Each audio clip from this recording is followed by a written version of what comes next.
homebistro.com. Freshly prepared, home-delivered, restaurant-quality gourmet meals delivered straight to your home. Choose from over 50-plus gourmet meal options cooked by world-class chefs and delivered frozen, ready to eat within minutes and no commit. Welcome to the one-shop gourmet food delivery, specializing in affordable options to eat right and feel great. 100% satisfaction guaranteed. Every ingredient is handpicked to the highest standard. And why you should buy from homebistro.com? Restaurant quality, made with natural ingredients, delivered right to your door. Overnight shopping is available. Diabetic, paleo, heart health, and vegetarian options to eat. Doing business since 1999. Courteous, knowledgeable, and professional support. Complete PCI compliant SSL security ordering, and great meals. Choose from some of my favorite dishes: the Mediterranean chicken with orange honey sauce, the charbroiled chicken romesco, or the grilled chicken breast with sweet and spicy vegetables. No matter what you choose, you can't lose with homebistro.com. Eat great, feel good, and save some money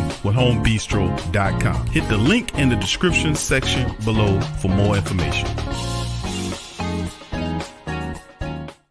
Who Dat family, check out the Pro Shop. That's right, the Pro Shop is the platform stores where you can go and buy all the latest merch to support the platform. Available at the Pro Shops, we have dozens of hundreds of products available for you and your family. Unisex tees for men and women, hoodies and sweatshirts, tank tops, kids and baby items, long sleeve tees, mugs, pillows, wall art, bath bedding, face masks, phone cases, stickers, bags, fanny packs, socks, hats, and many other items. Please feel free to check out the Pro Shops. The link is in the description section below. And remember, it helps the platform continue to grow. Check out the Pro Shop and Who Dat Nation.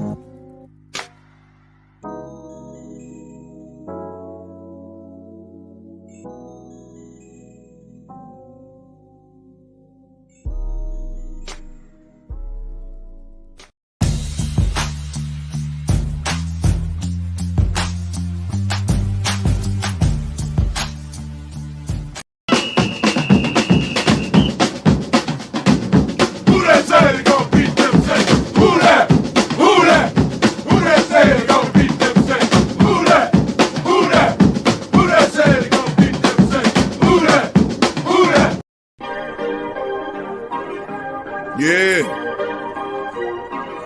Well, all right. Like you always say, welcome, welcome, welcome. Number one sports talking D. We ain't like the Falcons, we won't blow the lead. Look, all we talk is who that, who got cut and who back. Rookies in the vets, players you should look at. It's the sports coma, you don't wanna miss it. Got the pre-game, party, post-game statistics. Get a visit from Sway, maybe DC or 5.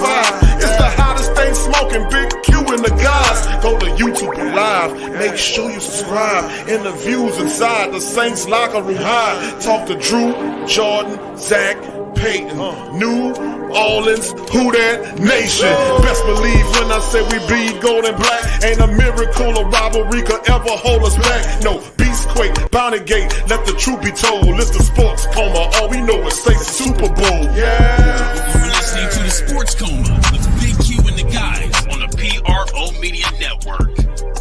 Who Dat to the Black and Gold Nation, man. TSC, TGIF, NOLA Saints, Friday Saints Talk. We are in this thing. Much love to the family members. We be keeping it good. Big ups to the great Saint Think Tank. Appreciate y'all being in the building for this episode of the show. Much love to the family members. Please feel free to strike upon the like button. Please feel free to hit the like button. Thank y'all for joining in the stream today. And like I always say, welcome, welcome, welcome. You're now rocking with the Sports Coma with Big Q and the guys, where we have intense, entertaining, educating, and enlightening sport talk from your favorite sports family. I'm Big Q, and you're the great Saint Think Tank. The Who Dat Nation is in the building. I salute the great Saint Think Tank. I salute the Who Dat Nation. Much love to you guys, and appreciate y'all being in the live stream on this one. Much love to the family members. Big ups to you. Gonna start it off in salutations. Big ups to Pelicans. NOLA's in the building. What's up, fam? Who Dat? Welcome, welcome, welcome. That's right. All right, brother Jerry Paul Jr. is in the building. What's up, fam? Good to see you as well. What's up, brother Patrice is in the building as well. Big ups to the fam. Appreciate you being here, fam. as well. Much love. Brother Greg's in the building. Who that tell you? Good to see you in the chat. Truth Hurts is in the building. What's happening, fam? Good to see you as well. Much love. Okula. What's up, Okula? Who that tell you, fam? Appreciate you stopping by. Alex, what's happening, fam? Good to see Alex, brother Alex in the building as well. Big ups to you as well. What's up, Muse, baby? Who that to you? Muse is in the building as well. Much love to Muse. Appreciate you stopping by as well, baby. Much love to you. All right, who else we got chiming up in this thing? All right, who else we got? Natasha, what's happening, baby? Who that to you, Natasha? Good to see you in the live stream as well. Much love. Kai the Great, who that to you, brother? Brother Kai in the building as well. Good to see you. T, what's happening, baby? Big ups to my dog T chiming in on this thing. Slim South, what's up, brother? Slim South's in the building as well. Slim South 504, who that to you, fam? DeWine, what's happening, fam? Who that to you as well? Good to see you in the building, baby. Devin C, who that to you, fam? Good to see brother Devin in the building as well. And if you didn't hear your name, family, please feel free to give me a who that, and I'll give you a who that back as we get fired up kind of early on this Friday. As opposed to being later, man, I thought that we'll get it going a little early on the live stream, fam, and get it going, on this Friday, making it about the family members. What's up to the fam? All right, what's up, Brother Barry? Who that to you, fam? Good to see Brother Barry in the building as well. Much love to you, fam. Appreciate you being here. Gabriel, what's happening? Gabriel, who that to you, fam? Much love to you as well. Good to see Gabriel in the chat as well. Like I said, fam, hit upon the like button. Appreciate y'all being here, man, and this live stream. On this episode of The Coma, man, we're going to talk about a few news notes and items, but I'm not going to clog up the show covering a bunch of articles and talking stuff about it. I'm not going to clog. This Friday is about you, baby. It's about you. It's about you. The Great Saint Think Tank given an opportunity to chime in on this thing. And that's what it's all about. It's about you guys on Friday. So feel free to chime in and be heard today on this Friday stream. So without further ado, please feel free to hit the like button. If you hadn't hit the like button, smack the hell out of it. Also feel free to subscribe if you are not a subscriber and you enjoy the stream. Please feel free to subscribe. Now I'm gonna cover a few news notes and items, and of course I'm gonna share the show's link for the family members to pop up in this thing. So they can get their word in. Thoughts on the team moving into it. Thoughts on the team, all that. Anything black and gold, questions, concerns, anything. You could pop up questions in the chat, or you give the link so you can get up on the show and be able to speak your speech. So without further ado, family, give me a second. I'll get the screen share going so we can get into it. And we'll start breaking down some of this stuff. And I thought it was wise to start off with this one right here. As you can see, this one here is really an interesting in this one. How you feel about this one, baby? Buccaneers say Saints no longer the biggest threat in the NFC South. This is coming from them. And every now and then it's good to take a look at the enemy media to see what they're talking about you. They got some guy, somebody sent me a link to a guy's show saying that they got a Falcon think tank. I was like, how convenient is that? How convenient is that? You got a Falcon think tank? I mean, they just take everything from us, man. What more? What did you want? They're gonna be calling them. We had the Saints first before y'all had the Q. I mean, good grief, man. Come on, man. Can't think of something else, man. I mean, damn. All right, Buccaneers said the Saints are no longer the biggest threat. We'll cover this one. They also will cover two other Saints-related news items as well in this one. Big ups to your superstar Louisiana boy. Who that to you, fam? Good to see you in the building as well. Buccaneers say Saints no longer the biggest threat in the NFC South. They talking their mess because they got the Super Bowl. They had a lot of help to get it, but nonetheless, they got it. The Saints relinquished it. We pull our foot up off their necks in that playoff game, and they went on. They pushed on through all the way through and got one of the most unlikely Super Bowls that you could possibly imagine, man. It's just so transparent at this point. But if you get into the article, it says Buccaneers could have a bigger rival than the Saints in the NFC South in 2021. The narrative around the Buccaneers has changed substantially over the past year. The Bucs went from being one of the worst teams in the NFL to media darlings in a very short time. I wonder why and how. What the hell changed in the Buccaneers world for them to become a media darling? Is it because they're their Christ in football attire, Tom Brady, made the trek to Tampa Bay and brought with him all of his many Masonic degrees. It got to be 1,000 of them for the NFL to bend over backwards with his referees and everything to do what they did to give Tampa Bay a Super Bowl in his first year. Very ridiculous. But at the end of the day, it is what it is, and we should kick this team's ass every time we play them. We beat them in the regular season, but when you start, this is billboard material for them, and we don't really need no more billboard material to kick the piss out of the Tampa Bay Buccaneers, to turn the pewter and whatever it is, the pewter and red to whatever it is, to blood stains and red. Just kick the absolute piss out of their sorry asses. But I mean, you got to give them credit, man. They turned it around. And they got it together. The Saints pulled that foot up off that neck, let them people get into it. That sorry ass bastard Jared Cook, responsible for 2 turnovers in the game. Drew didn't look good as well. We really kind of abandoned the running game to a degree, and the whole momentum shifted. And I just want to just trip Jared Cook every time he walk. Just trip his ass every time he walk. You know, he was responsible for 2 turnovers in that game. It's just so upsetting to see that we let the Tampa Bay Buccaneers of all teams capitalize on something like that. What's up, Godfidence? Good to see you in the chat, fam. Much love to you. Said Dad last season had been scripted. Oh, you know it, brother. You know it. You know it all the time. What's up, Barry? Barry says, preach. All right. And I know, brother Jerry. Jerry, you going to say your what's up, Reginald? Who that tell you? What's up, Lori, baby? Who that tell you? Who that tell you, Lori?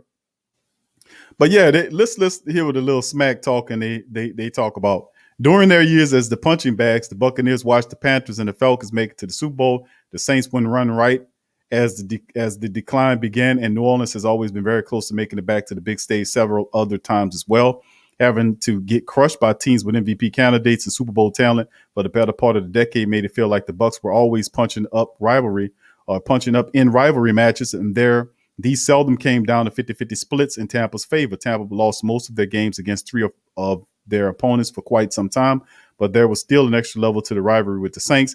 The rivalry between the Saints and Bucs ran very deep, and there are rarely matchups in this series where it doesn't get chippy early. Even the fans don't get along, and you would be hard-pressed to find a fan of Saints jersey and Raymond James Stadium isn't getting heckled. Listen, the Tampa Bay Buccaneers, Saints dominated the Buccaneers in recent years, but dominated. At least he was honest with that. Well, going into the 2020 season, it looked like these two would be the best 2 teams in the division. It ended up coming true, but the Saints were still the better team during the regular season. Fortunately, the Bucs had the last laugh in the playoffs. Now, going into the 21 season, the Bucs are the best team in the NFC and the NFC South, so they say, but their biggest competitor in the division is starting to change. The Saints' recent run of unprecedented success could be coming to a close as Breeze exits the league. And years going on and on, salary cap reared their ugly head. Everybody got salary cap issues. Saints really took it to the next level. That's no doubt about it. And, of course, Falcon people don't know shit about the Saints team as well to know that the Saints 8-1 without Drew Brees, partner. In limited sample size, Hill has, against they start going against the quarterbacks and all this kind of stuff and all this kind of stuff and all this kind of stuff. But Jameis Winston has a personal vendetta. I ain't going to read the rest of this garbage. If you want to read it, it wasn't a bad article. Let me give the man some credit. But if you really want to find out and finish and read the rest of this article, you can feel free to Google it. It's called Saints No Longer Biggest Threat in NFC South. And the man goes into breaking down who he believes is the biggest threat in the division. I don't understand how you look past the Saints, who were 8-1 without Drew Brees. I keep saying that because people don't understand what that really means. Thank you, Slade. Who that to you? Good to see you in the chat, fam. What's up, Troll? Who that to you, fam? Much love to you. Appreciate you.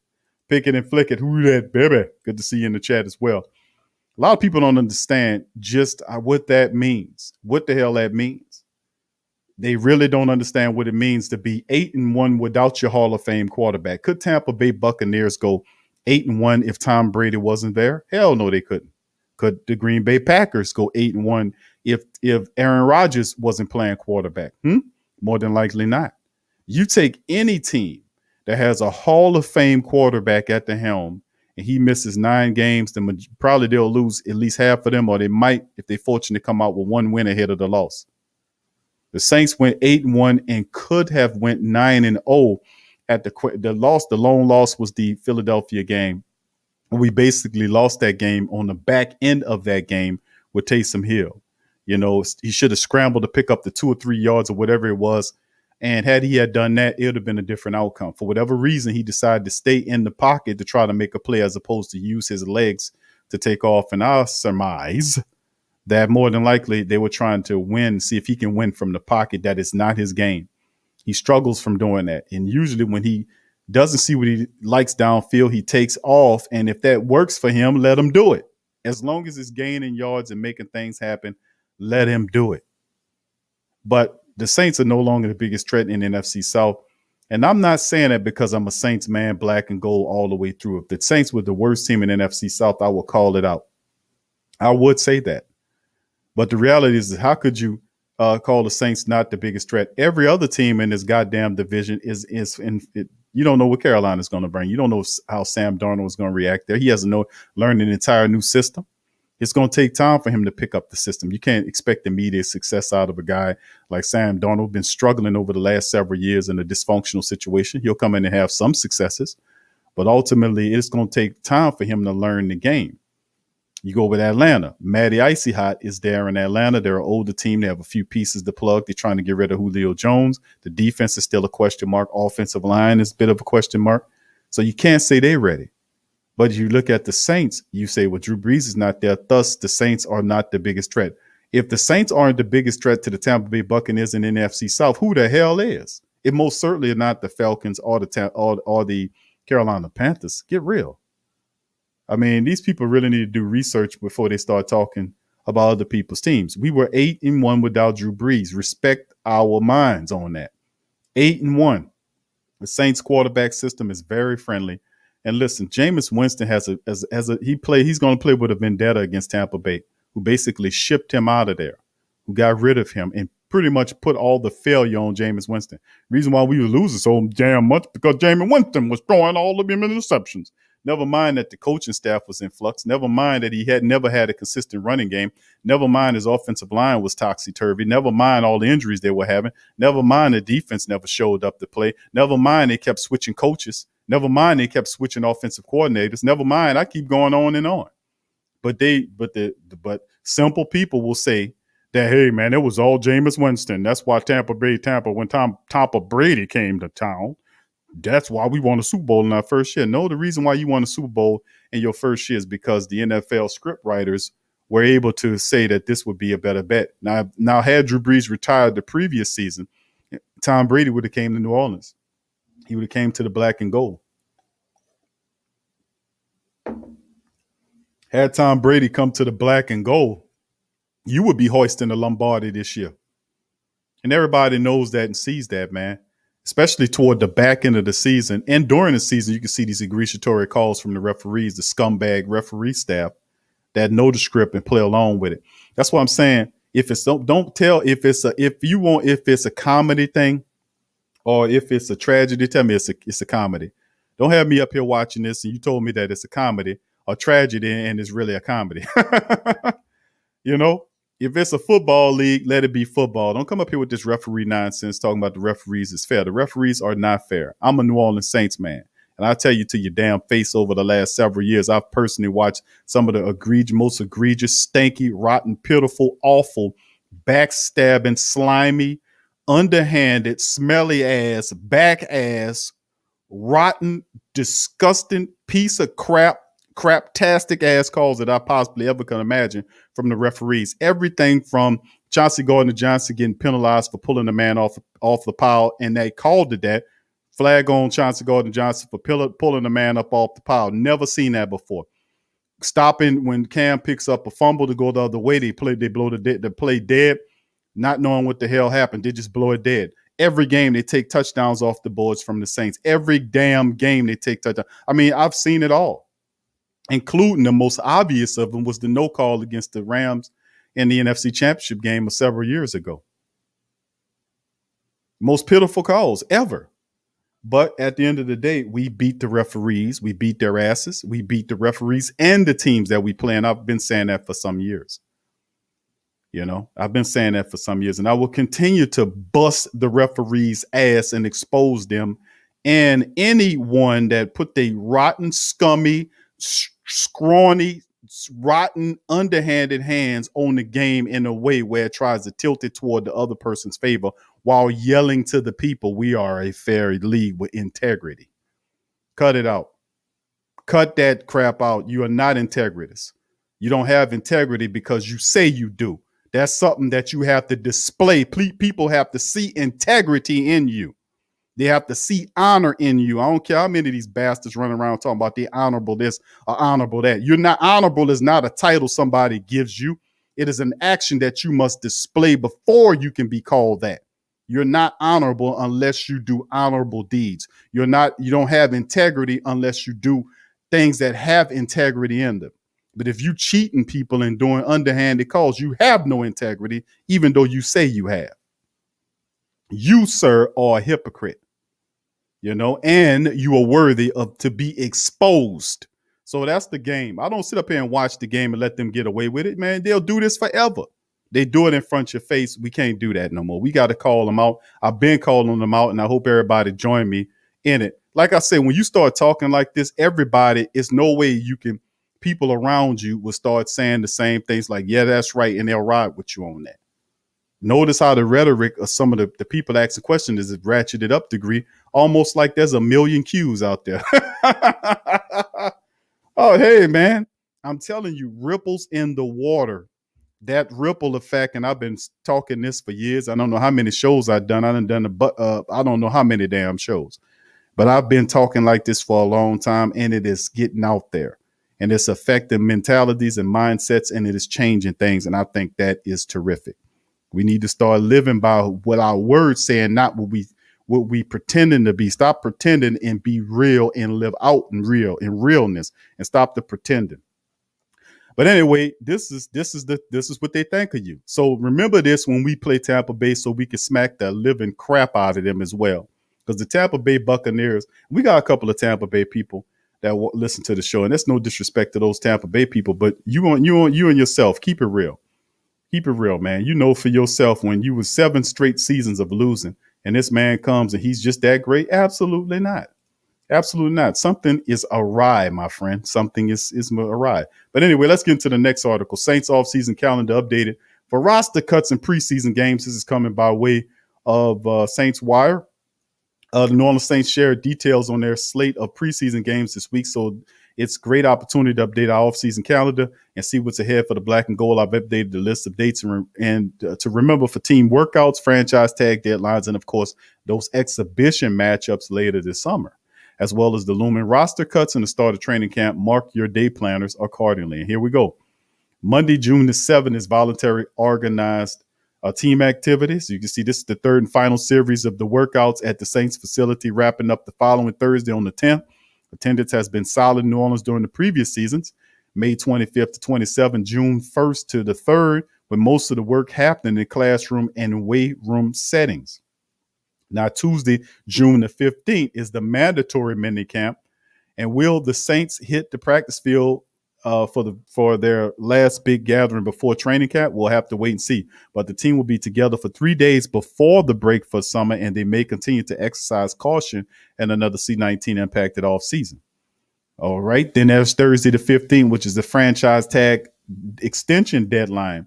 If the Saints have not signed free safety Marcus Williams to a contract extension by 3 p.m. Central Time on this day, he'll be forced to play out the 2021 season on the $10.6 million franchise tag, setting up for an awkward renegotiation in 2022.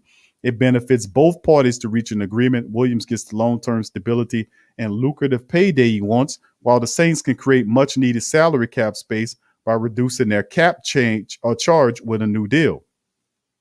Now, Smart Money says that, the Saints will end up extending Marcus Williams because a lot of people, including myself, was not really cool with that. I really didn't want to see Marcus Williams back on his team, to keep it real with you. I really didn't. Yeah, like I've said in the previous shows, I've watched a lot of film on what's up, Ahmad? Who that to you, fam? Good to see you. What's up, Mike? Who that to you, fam? All right. What's up, Marco? Who that to you, fam? All right. What's up, Mike? Who that to you? Mike Nelson. What's up, fam? Good to see you. I'm just giving a shout out to a couple of the family members I'm seeing in here. Dr. Key, what's up, fam? Who that to you, Dr. Key? Good to see you in the chat as well. What's up, Reginald? Reginald in the building. Team scared of it, especially in the dome. Yep. Who that? They talking trash. Thank you, Reggie. All right. And what's up, brother Paul? Who that to you, fam? I know Reginald said they paid off. Yep. Mike says Goodell hates the Saints. Oh, no doubt. That's no doubt. What's up, Colorado? Who that to you, fam? Good to see you. My day was pretty good. Thank you. I hope you've had a very good day as well. Appreciate you, Colorado. Thank you. All right. Swag, who that to you? Good to see Swag fan in the building.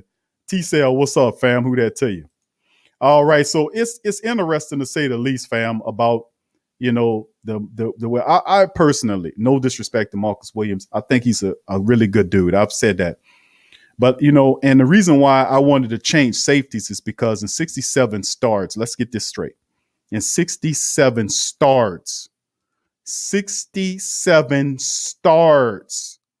I'm just throwing it out there. 67 starts. 67 starts. Like, damn, Q. All right, 67. What you saying? I'm saying 67 starts because that's how many starts this man has had for the Saints team in the 4 years that he's been here. 67. He's been starting since the Saints drafted him with a second-round pick out of the University of Utah several years ago. He has 13 interceptions in 67 starts, which, if you look at the starts and the amount of time that he starts, that's not really a big amount of interceptions in 67 games of starting. You're there for the entire summation of the game. But what I like about Marcus Williams is size, but what I don't like about Marcus Williams is the fact that he continually and consistently, persistently takes bad pursuit angles. He whiffs at things, and he's not a very good tackler. He said that himself in the third season, at the start of the third season. We covered it on the show, and I kept telling him this guy doesn't know how to tackle. It's like it's too much. Tackling is instinctive at times. Like when you get in front of somebody, you about to make a play. I played linebacker before. So when I'm about to make a tackle, I don't overthink the play. That's what the coaches teach you. You have to play with instinct, not too much to think, because thinking slows down what you're going to do out here. You're overthinking things, meaning not to be dumb, but instincts is a part of intelligence. It's one of the deeper forms of intelligence when you play with instincts, because you're tapping into something spiritual. And you're riding and you're playing with, and meaning instincts is something that's tied to spiritual, physical, and mental, meaning they're all aligned and you're playing and you're tapping into that. When you're not doing that, you tend to overthink things. And I think that's what Marcus Williams does at times. He tends to overthink things. Sometimes when you see him looking at stuff, sometimes he looks confused. Last year, not in his first year, second year, but last year, when the Saints secondary was struggling and they were using Malcolm Jenkins as a guy to cover tight ends. Remember that? And Marcus Williams was first forced to be back there as a single high safety. He didn't look good. He couldn't diagnose plays. He got moved easily by the quarterback's eyes. He was taking it was just not a good thing to see him up there. Then eventually, when Quan Alexander came in after the trade, Malcolm Jenkins went back to the two high safety look, and Malcolm Jenkins was back there instructing Marcus Williams a lot. So he really helped him out, and I really think in the upcoming year, the tutelage of Malcolm Jenkins with Marcus Williams helps him, just like Emmanuel Sanders helped Deontay Harris, Marquez Callaway, Tre'Quan Smith, so on and so forth. So I do believe that area will help him. And then, of course, Chris Richard, who's coming in, may see Marcus Williams as a blank canvas, so to speak, and be able to develop his game. But the problem with having a safety that can't tackle is it's a detriment. If he's the last line of defense back there and he's taking poor pursuit angles or not knowing what he's looking at, it could be problematic for the Saints, because you're trusting him to be the last line of defense back there, which means if he makes a mistake, more times out of 10, they're going for a touchdown there. So he has to get better in that field. And I don't know. I don't know why would you take a safety who can't tackle anyway. I don't understand why would you do that. I just don't understand the logic in that. I want to and what I was saying was Marcus is a nice dude. He's not putting any fear in nobody. Marcus Williams is not scaring any wide receivers. He's not scaring anybody. There is no fear factor in Marcus Williams. I want somebody back there that's going to make you scared to catch the ball across the middle. I want you somebody. Well, I ain't going over there. The opposing wide receivers are alligator arming the ball because they know that safety lurking back there to knock their head off. Now people say, "Q, that's Chauncey Gardner-Johnson," but I don't think Chauncey Gardner-Johnson moves out of that role where Dennis Allen has him simply because he is perfect for that role in Dennis Allen's system. But that's what I want, a mean, intelligent safety who has the makeup speed and the hitting ability, which one of his most solid attributes is to knock your head off. Now, Marcus did made a few plays, the hit on Ridley and several other players, but in the end, I do think he improves. But to the degree where you're going to pay him this big money, I don't know about that. I really don't. The Saints are already in on Marcus Williams. So it's beyond us debating whether or not they're going to pay him. They already tagged him at 10.3 or 10.5, whatever it is. And all that's left to do is to extend them out. You know, you got to give him that money and extend him, give him a 2 or 3 year deal, a 3-year or 4-year deal, and see what he looks like with Coach Richard. I mean, that's already been stated. So we'll see how it ends, man. We'll see how it is. But that's problematic to have a safety that can't tackle. I hope he corrects that. But anyway, franchise tag extension deadline, as you guys know, if they didn't sign it at 3 p.m. on that date, he'll be forced to play at that $10.6 million, okay, 10.6. If benefits both sides to reach an agreement, and that day, family, is July the 15th. That could be the time where they also give them the extension, frees up the money so we can sign the draft picks, because the Saints don't have enough capital as it stands right now to sign all of their draft picks. They have $300,000 or something like that. I'm getting different numbers from different people. NFLPA say 600 G's. Sport Track might say 300 or 400,000. Regardless if it's 3 or 600, it's not enough. So extensions have to be done for either this brother here, Marcus Williams, if you're going to keep him, and most certainly for a guy like Ryan Ramczyk and Lattimore. Hopefully those come on time so you can sign your draft picks and have everybody in camp on time. You know, let's make that happen. So let's finish up this article right here. The next date after that is July the 27th. Training camp open across the league. That's right, training camps. That's July to 27. Opens on the Tuesdays. You can see a lot of the Who That's in there. And with the exception, of the Bucks, Cowboys, and Steelers owing to Hall of Fame game and regular season opener commitments, 29 of the NFL's 32 squads will kick off training camp on this date. That includes the Saints, of course, who will have almost 3 weeks to prepare for their first exhibition game of the preseason. Then, of course, Saturday the 14th, Saints take on the Baltimore Ravens at M&T Bank Stadium. New Orleans' first preseason game is their only road contest this summer, taking them to Baltimore for a 6 p.m. Central Time kickoff. It's unclear how often any of the starters or notable backups will play out of the gate, but expect some changes to the normal format now that just 3 preseason games are lined up each year. So that is a very great point. That is a great point. Really good point to mention about the shortened preseason. It's because that is true. You know, what you usually see is like one of the games, you'll see the starters come out for like a quarter, maybe a quarter and a half or something like that, not much. But now that you have one less preseason game, that might force Sean Payton to do something a little bit different. Most coaches want to give them a little look and some action like that, but they don't want to risk those core players to injuries in the preseason when the games don't count. So you'll probably see a lot of the talented guys. We'll see some Jameis, a little bit of Jameis, maybe Taysom, but you'll see guys like Ian Book in there. We'll see more than likely, we'll see a lot of Ian Book in the preseason, I'm thinking. You know, that'll be interesting to see him and several of the Saints undrafted guys and draft picks. Will be interested to see what Quan Baker looks like and a few other guys. Lawrence Woods, who was another guy I got on there. But we'll see how it all shakes, man. Quite a few adjustments. Tuesday, August the 17th is the first wave of roster cuts. That's Tuesday, August the 17th. The Saints will have a few days to review the tape from their first exhibition game before releasing 5 players, thinning the roster down from 90 to 85. Last year, teams were allowed to carry 80 players into training camp, so this does preserve a few more opportunities deeper to the summer.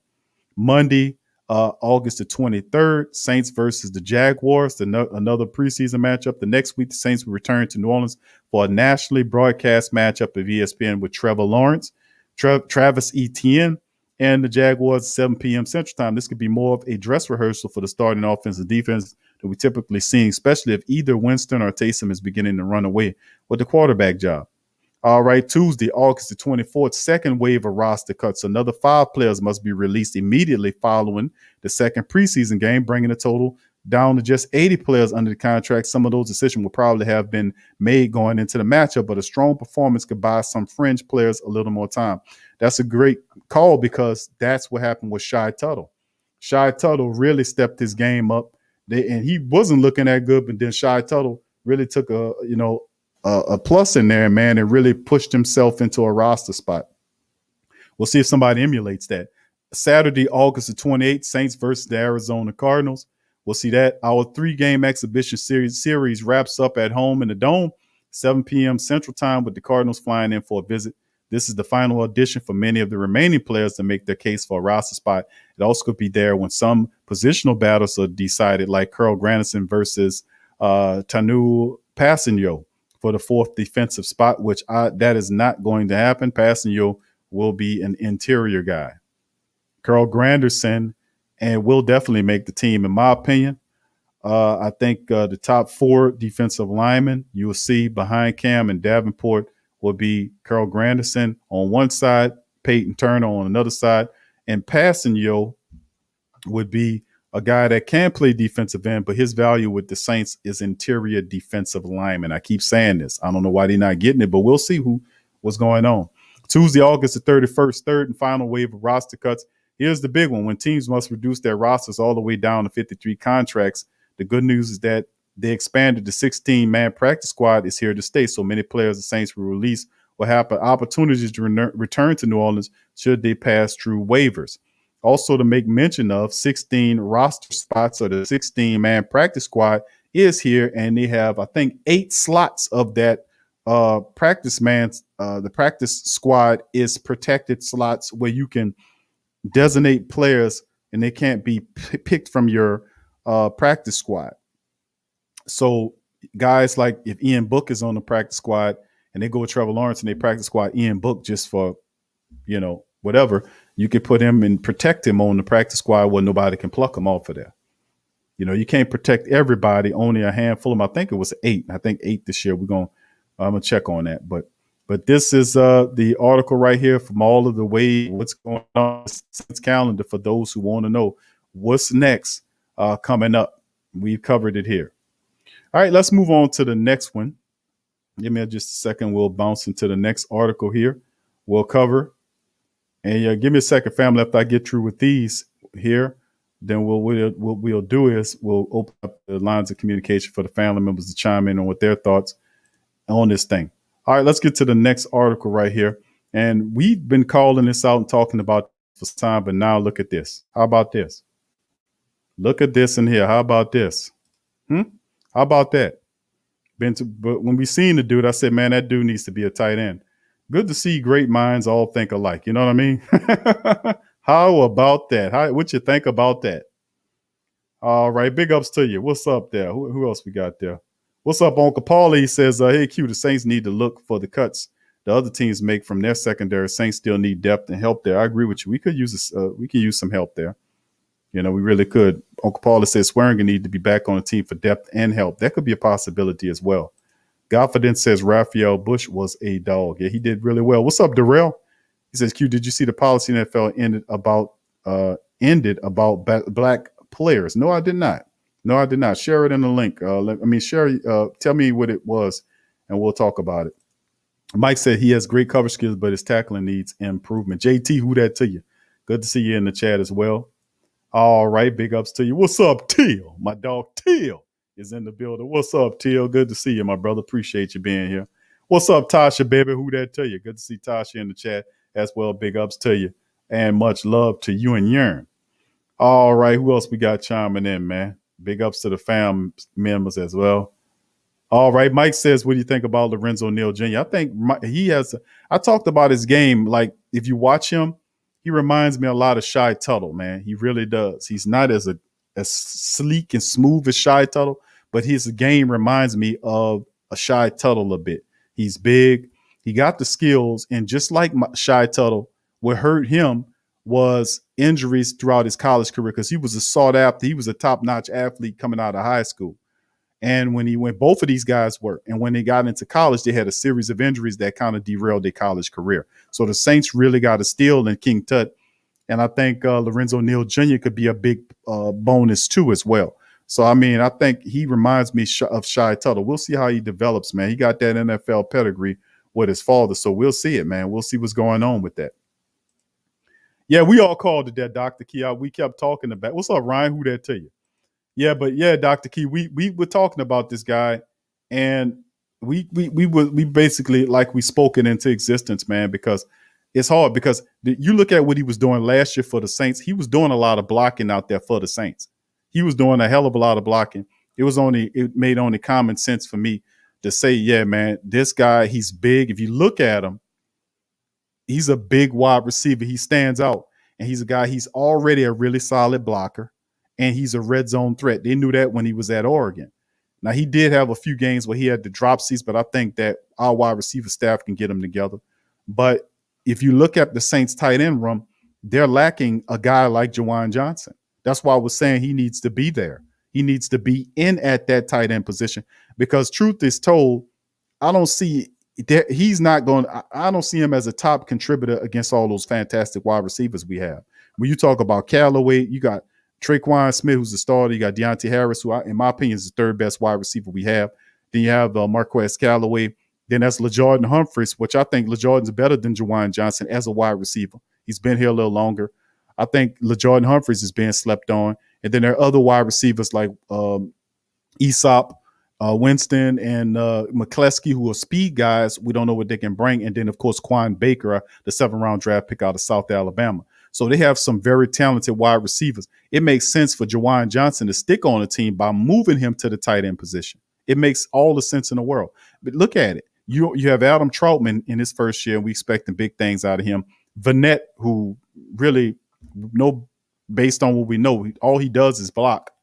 And then, of course, behind him, there is Garrett Griffin, Ethan Wolf, and an undrafted guy, Sonar, which I do like Sonar, but I think Juwan Johnson is more athletically gifted and would make a better tight end than the guys behind in some packages. You can run Juwan Johnson out there with an Adam Troutman and make plays happen. He's a big physical red zone wide receiver that could play tight end that can help. I mean, this is a smart move by the Saints. Really, it is. All right. Thanks for the question there, Dr. Key. For the statement there, Dr. Key. Appreciate you. All right. What's up, Ramsey? Who that to you? Says, who that? I agree with Uncle Paul that we need Swearinger back. That might be in the works, fam. Teal says, I would love Juwan Johnson. Yeah, bro. I mean, we talked about that before, and I agree with you. I think it is. And Mike said, I think he's better at yeah, because think about it. He will have to compete with the guys I just mentioned. He's not going to beat out no Quan Baker. He's not going to beat out Quan Baker. Baker has 4.44 speed. He's 6'1". He has good size, and he's a good wide receiver. You just never heard of him because he was at South Alabama. The Saints did a really good job in getting Quan Baker, by the way. But there are other really good wide receivers that's on the Saints team that are not people with big names that people are overlooking. LaJordan Humphreys is being overlooked. LaJordan Humphreys is a good wide receiver. He's not a speedster, but he catch everything you throw to him. He's a yak guy. He's irky jerky. It takes 2 or 3 guys to bring him down when he catches the ball. LaJordan Humphreys is a guy you got to look out for too now. You just can't have a bunch of speedsters running around. You got to have somebody like a LaJordan out there to make plays too. And I remember him doing a great job with at University of Texas, man. LaJordan can ball, man. Let me tell you something. All right, Dominic, who that to your fam? Says, who that to the fam? What's up, who that king? Who that to your fam? Good to see you as well. Mike says Aesop Winston has good. Yeah, I just mentioned him, and I agree with you there. Reginald says he can cook. He could take Cook, Roll, Johnson, big target. Yeah, I agree with you on that. I agree. Teal says at tight end position, you'd be better. Be an elite tier 100. Yeah, he could develop into something fantastic, man. I think that is a good move. Another MT says confidence. We'll see. That's a lot of praise there, but let's see. Mike said, I like Steve Scott as a third running back. Yeah, yep.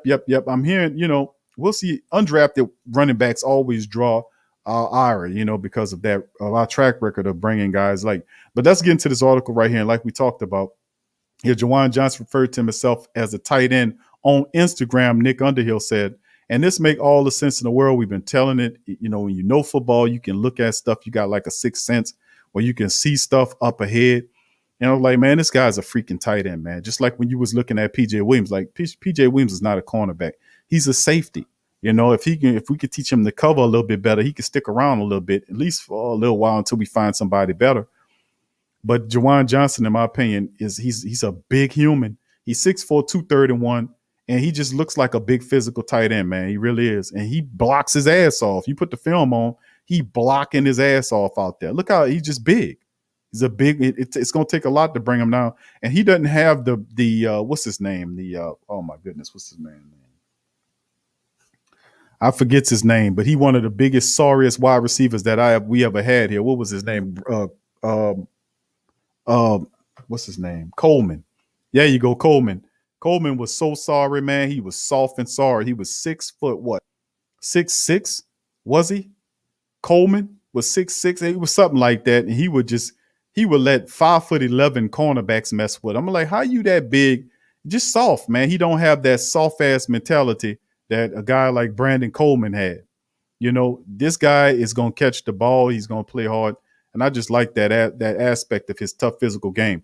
Sharing an interesting nugget this week about Juwan Johnson from Nick Underhill, the second-year pro at Oregon, whose first NFL snaps came at wide receiver. Underhill reports that Johnson has been practicing for a potential position switch to tight end, where he's a natural fit, 6'4", 231. This follows his social media footage of Johnson working out often with Winston early in the offseason, occasionally lining up with Adam Troutman in what appears to be a 2 tight end sets. How about that? How about that? How about that? That is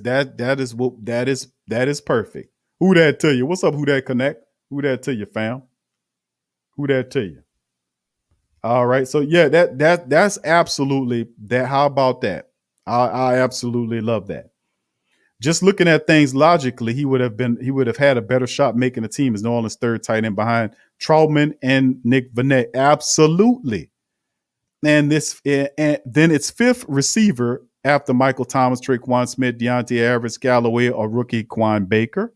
Absolutely. Very smart. He says he stays in the receiver group. He'll be competing with similar skets, Galloway, LaJordan Humphrey, Lampman.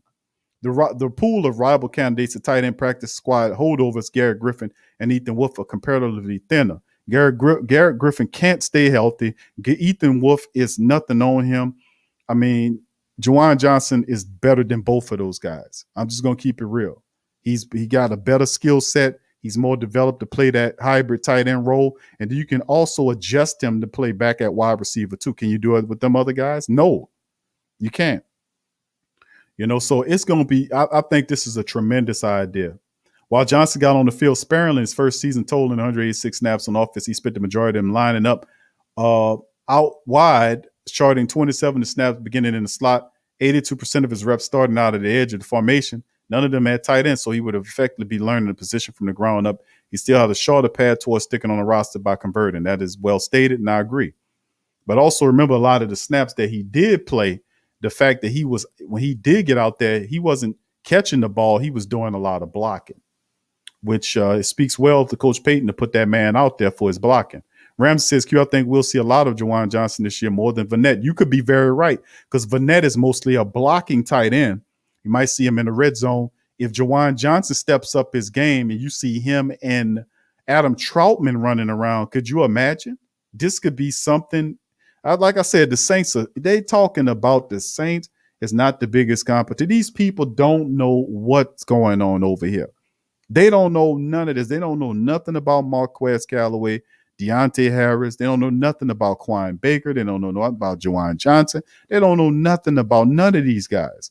All they go is see is Drew Brees is gone. He done retired. The Saints is not going to make the playoffs because Drew Brees ain't there.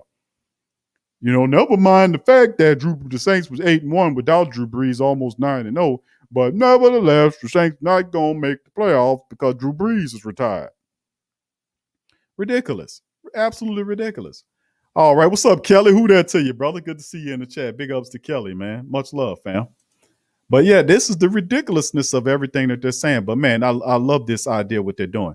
Now, nothing is official until the Saints take the field for training camp later this summer. For now, Johnson is still listed as a receiver on the team's online roster. That don't mean nothing. They still that doesn't mean anything. But Underhill's report confirms suspicions that Johnson could be pursuing a roster spot from a different angle, which makes sense for him. The Saints have a history of trying out unique athletes at tight end, dating back to unicorns like Jimmy Graham, ageless Ben Watson, even quarterback converts Taysom Hill and Tommy Stevens. You shouldn't even throw him on there. We'll see if Johnson makes the move and whether he's successful once the Saints hit the practice field in July. Now, that's a great part about it. This article talks about Juwan Johnson because the reality is we were saying that all along, that this guy should be a tight end, and he should be playing tight end because the Saints are thin at the tight end position. Behind Troutman, Vanette's a blocker. The Saints offense drives a little bit better when you have two tight ends with similar sets. Troutman is a guy that can get downfield, make plays, soft hands, can block. Juwan Johnson can block as well, and he can move upfield. Both men are incredibly difficult to tackle and bring down. Both of them will look really good at the tight end position, and it gives you 3 solid tight ends. And then, of course, it's normal, what happens if one of those guys get hurt. We got a third tight end that we can play, and Juwan Johnson also can help you out in other ways. So if a wide receiver goes down, you can line him up as a wide receiver. He can still help you there, as opposed to having an Ethan Wolf, my goodness, come on, or Garrett Griffin, who had an opportunity to make the team, but he just can't stay healthy, man. His body can't take it. All right, Ram says 2 tight end set is coming to the Saints game. Oh, you better believe it, baby. Tro says Dan Arnold should have a shout out before time. Yeah, got a shout out before time. And Steven, yeah, he's a starting tight end for the Carolina Panthers, by the way. Dan Arnold was running with the Panthers. They don't know. I know, Till. They don't know, bro. They don't know who they talking about over here. But that's all right. Let them keep on running their mouths, keeping their big fat mouths open. Barrett says the media don't know because they're too far from it. As Saints fan, we see it every day. Only thing they have to do, Brother Barrett, is all they have to do is study and find out like you study and find out, instead of trying to get up here and pretend like you know what you're talking about. That's what get me on them. That's what I get, and I start tearing their ass up. Because when you say stuff like the Saints are not going to make the playoffs because Drew Brees is not there, what you basically is doing is showing your stupidity and the fact that you didn't do any homework. That's what you're doing. Because if you had done your homework, you'd have realized that the Saints were 8-1, almost 9-0 without Drew Brees in his time when he was hurt over the last several years. Now, that I keep saying that because that's a very powerful, positive stat, because the reality is not too many teams can win without their starting quarterback being hurt. Not too many of them can. But the Saints were able to thrive without Drew in the starting lineup. That is big. I'm just telling you, I'm keeping it real. That is a huge thing. What's up, Jesus will save us? Good to see you. Who that to you, fam? Appreciate you being here. Much love to you as well. Yes, Arnold. No, he with the Carolina Panthers. Now the Panthers signed him to operate over there, so he with the Panthers. So we're gonna see him twice a year, and hopefully he's still dropping balls to help us out. So with that being said, family, we covered those 3 articles right now. I won't go too far into it. I wanted to open up the chat to give the family members an opportunity to chime in on the show. What's up, Scoop? What it do, pimpin'? What's up, brother Scoop? How you doing, my brother? Much love to you and the family as well. I hear you, Lori, baby. Lori said the Saints will show them. You got it, fam. You got it, baby. You got it. DeWine said not only that, the team carried Drew last year. Running game did a lot of that, man. The running game. What's up, Byron? A lot of the Saints running game, the Saints, a lot of people, I know you guys know because y'all the great Saint think tank. Y'all are intelligent. A lot of people don't know the Saints put up multiple 200 rushing yards, breaking franchise records in attempt, rushing yards, and touchdowns last year. That is a precursor to larger roles in the running attack this year. Being that Coach Payton doesn't have a quarterback he thoroughly trusts like he had with Drew for all these many years, he's going to rely on the running game, which he does have trust in. And that's to the happiness, baby, of yours truly and many of the family members who have been saying for years, run the damn ball. Even to the point of madness, insanity, that I was saying 2 rushes. 2 rushes? 2 rushes? And I was simplifying it into a song because I wanted them to run the damn ball because I knew that's how good we were. Slim South Falvo fools, they know about our Saints. They just hate on it. Many of them do know. You right, bro. And a lot of them stupid as hell, but some of them know and they still hate, which is ridiculous. Give the people the credit. Don't you understand when you give somebody credit, that come back to you? It does. It happens. Clint, what's up, Clint? Who that to you, fam? Good to see you in the chat as well. Good to see you, fam. What's up, Dada? Who that the brother Dada in the building as well? Much love, fam. All right, fam. Give me a second, man. I'm going to share the show's link with the family members, man. So if you guys want to pop in on the show, you can feel free to do that. Just give me a second. I'm going to put that in there.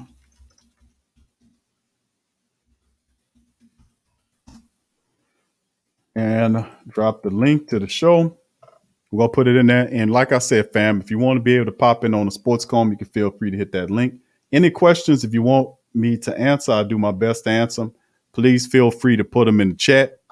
And if you hadn't hit the like button, please feel free to smack the hell out of the like button right now if you hadn't done so as well. It helps out the show. All right. That's right, brother Jerry. First down. 2 rushes. That's right. That was the theme. It's gonna be that next year. We're gonna be hitting them with the 2 rushes first down. We're gonna be running that shit all next year. We're gonna do a second version to show all that. What's up, Ahmad? Ahmad says we all agree that we need a next level safety, but we gotta acknowledge we haven't had the next level slot number 2 wide out in forever. Yeah, we kind of tried to find that guy. Traquan has not been that man, but sooner or later we got to be able to fix that, man. We got to get that good. We found some talented young wide receivers. What's interesting about the wide receivers there, Ahmad, is that we got a really good mix of speedsters and guys with size. Like you got LaJordan Humphreys, big wide receiver. You got Quan Baker, who's 6'1", who can move. You got Aesop and J.J. McCleskey. These guys are smallish, kind of smaller wide receivers with speed. But these guys are all very talented, and I like the crop of wide receivers we have. Safeties, man, we still need. I think we really need a little bit more safety help, in my opinion, that we need to find on. But yeah, I mean, the decision already was made with Williams, bro. So yeah, it does no good to debate whether it was a good move or not. He's on the team. To whoever don't want him to be here, he's here. So thank you for the comment there, Ahmad. Ram says, trust the page for sure this season. Right. Well, he's going to be running the ball, man, and that just makes me happy, man. You run that damn ball, Coach Payton. Run it. All right. Jamal, what's up, fam? Said Drew still pissed me off choking against Brady. It wasn't just him. I mean, but, man, listen, we needed more of the running game. They could not stop that running game, man. We just disintegrated with those turnovers. And, of course, the 2 of the turnovers were to the same damn wide receiver. The guy dropped one of them. The way he let the guy hit him, you running across the center of the field. You a wide receiver. I mean, the tight end had been in the league for over 10 years. You should know that people are going to swipe at the ball when you're running across the field. You protect the ball. He let the ball go. Man swiped the turnover.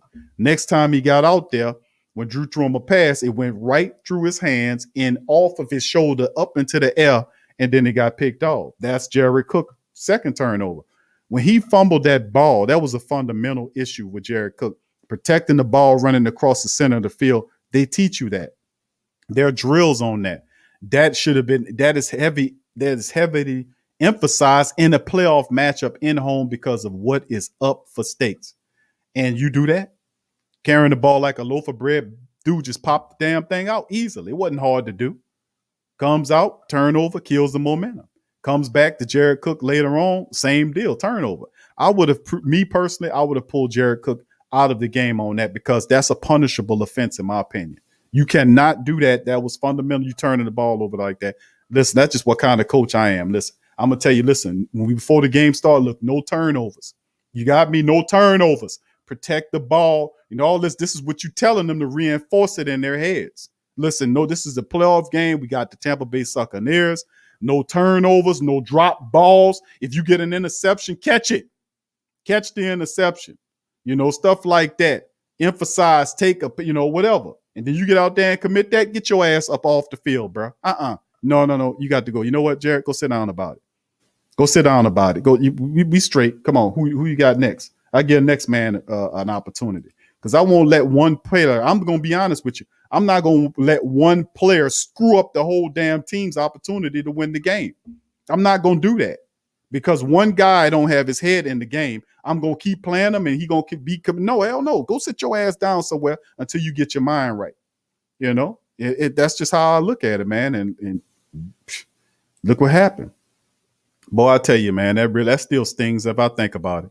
All right, so listen, fam, we got a few family members. What's up, DeWright? I see you, fam. Let me give a few. I see y'all there. Brother Byron, the Iceman. Brother Jerry, I see you, Brother Jerry. I'm going to bring y'all in here momentarily, fam. Let me give a few shots out to the rest of the Great Saint Think Tank as well. Uncle Paula says Big Q Luma should have put Marcus Williams in a prove-it deal this year. 1 year deal. I mean, for a prove-it deal? I mean, I get where you're coming from, but we had 67 games of Marcus Williams to find out if he can ball. You know, and me personally, I think Marcus Williams should have been a Pro Bowler last year. He should have been a Pro Bowler last year, but I just don't see that out of him. Maybe it was Glenn. I don't know. Whatever it was, I can't call Marcus Williams, man. He still looked confused last year. In middle of last year, you've been here for 4 years with 67 goddamn games of experience, and you still looking confused in the same secondary system? Nothing changed. It was the same system since he started here out of Utah. But see, that's just how I look at it. You're supposed to get good in something. You've been in there doing the same shit for 4 years. Every year, you're supposed to be getting exponentially better. He should have been a Pro Bowler last year. Maybe it's Aaron Glenn's system solid. Several defensive backs kind of teetered on in that last year of Glenn. Maybe he was the issue. Maybe something happened there. But Coach Richard comes in. Maybe he can kind of revive Marcus to a degree. We'll see. The right who that to your fam. He says Breeze T, Mike T, Kamara, bum arm, but was projected to go to the bowl. Sean Payton got Mike, Elvin, plus 3 wide receivers. They can go deep, 2 nice tight ends, and a QB with an arm. It says a lot. That says a lot. Anybody else fumble, Peyton sits you down. How about that? Thank you for that. What's up, Kenny? Who that to you, Kenny? And the rest of the Great Saint Think Tank. Much love to all you guys. Thank y'all for being here. All right, so what we going to do is, fam, I see all the brothers in there. Byron, Iceman, Jerry, and Ahmad. I'm going to bring in Brother Byron. First, we're going to be up in here to about 9 o'clock anyway, so we're gonna bring in 2 at a time. We're going to bring in Brother Byron and the Iceman at the same time. So, Brother Byron, welcome to the live stream. Iceman, welcome to the live stream. What's happening, brother? What's going on, baby? Who that, kid? Iceman, can you hear me? Yeah, can you hear me? You're a little low, Iceman. You little low, Iceman. Yeah. Oh, okay, hold up.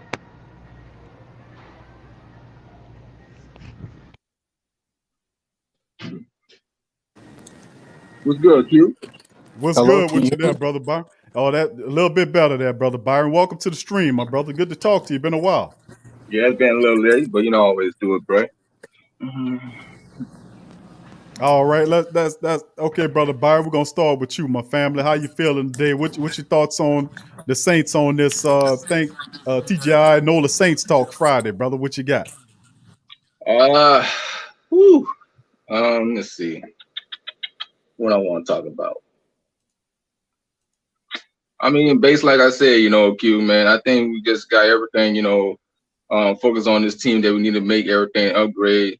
This team more better. The secondary need to be more improvement. We still need to get everything we need to do. We're not out of the gates. We're not out of the holes, but we need to feel some more, depth in that secondary to keep the defense a little cover and everything.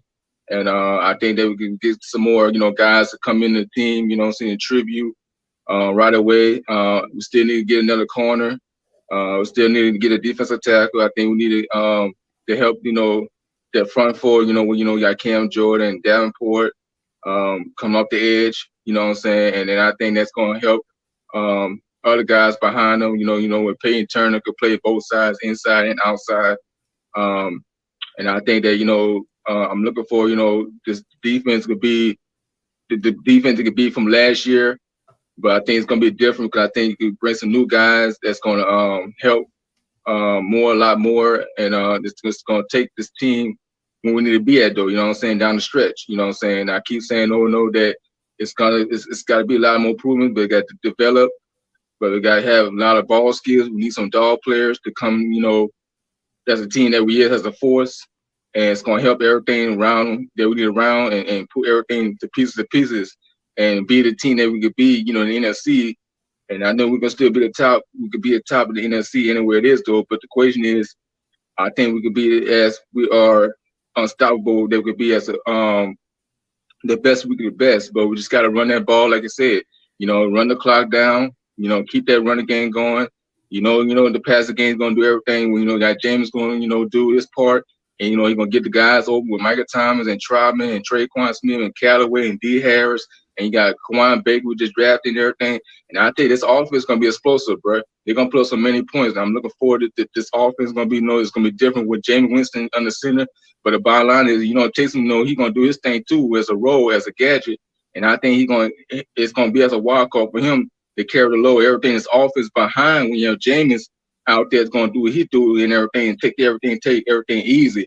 But like I said though, bro, the offense gonna do their thing, bro. The defense gonna have the thing, but like I said, still gotta put everything around, with Cam Jordan, you know what I'm saying? And I can tell you that, as that you get this defense, the secondary more better, and it could be as a top five, as a secondary, as a core, you know what I'm saying? When you got Lattimore, and then you got Odebo, and I tell you that you can put somebody behind them guys, and we can just take this thing further down the stretch. Yeah, the running game is a major part of it. You're absolutely right on that, Brother Byron, man, and that's what we need to focus on. And I think that's the great part about it. Finally, we recognize, like Coach Payton ran the ball last year, and seeing the focus, because last year it was like undeniable what the Saints were like as a running team. All those 200-yard rushing games, the game against the Chargers, the Chargers knew they knew that the Saints was going to run the ball, couldn't stop them. Mm-hmm. Atlanta, the performances we put up against Atlanta, with Taysom beat Atlanta twice last year. He added to the running game with what he was doing, as well as Alvin Kamara, Latavius Murray, and they throw Deontay Harris in there and he does his thing.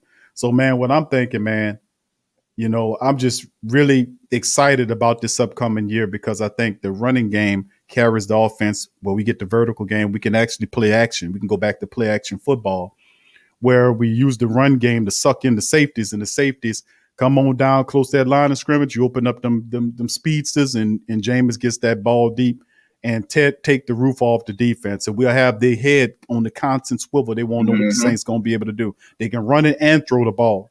But they talking about the Saints ain't the biggest threat in the NFC South. Who the hell is? You gonna tell me the Carolina Panthers is? The Carolina Panthers?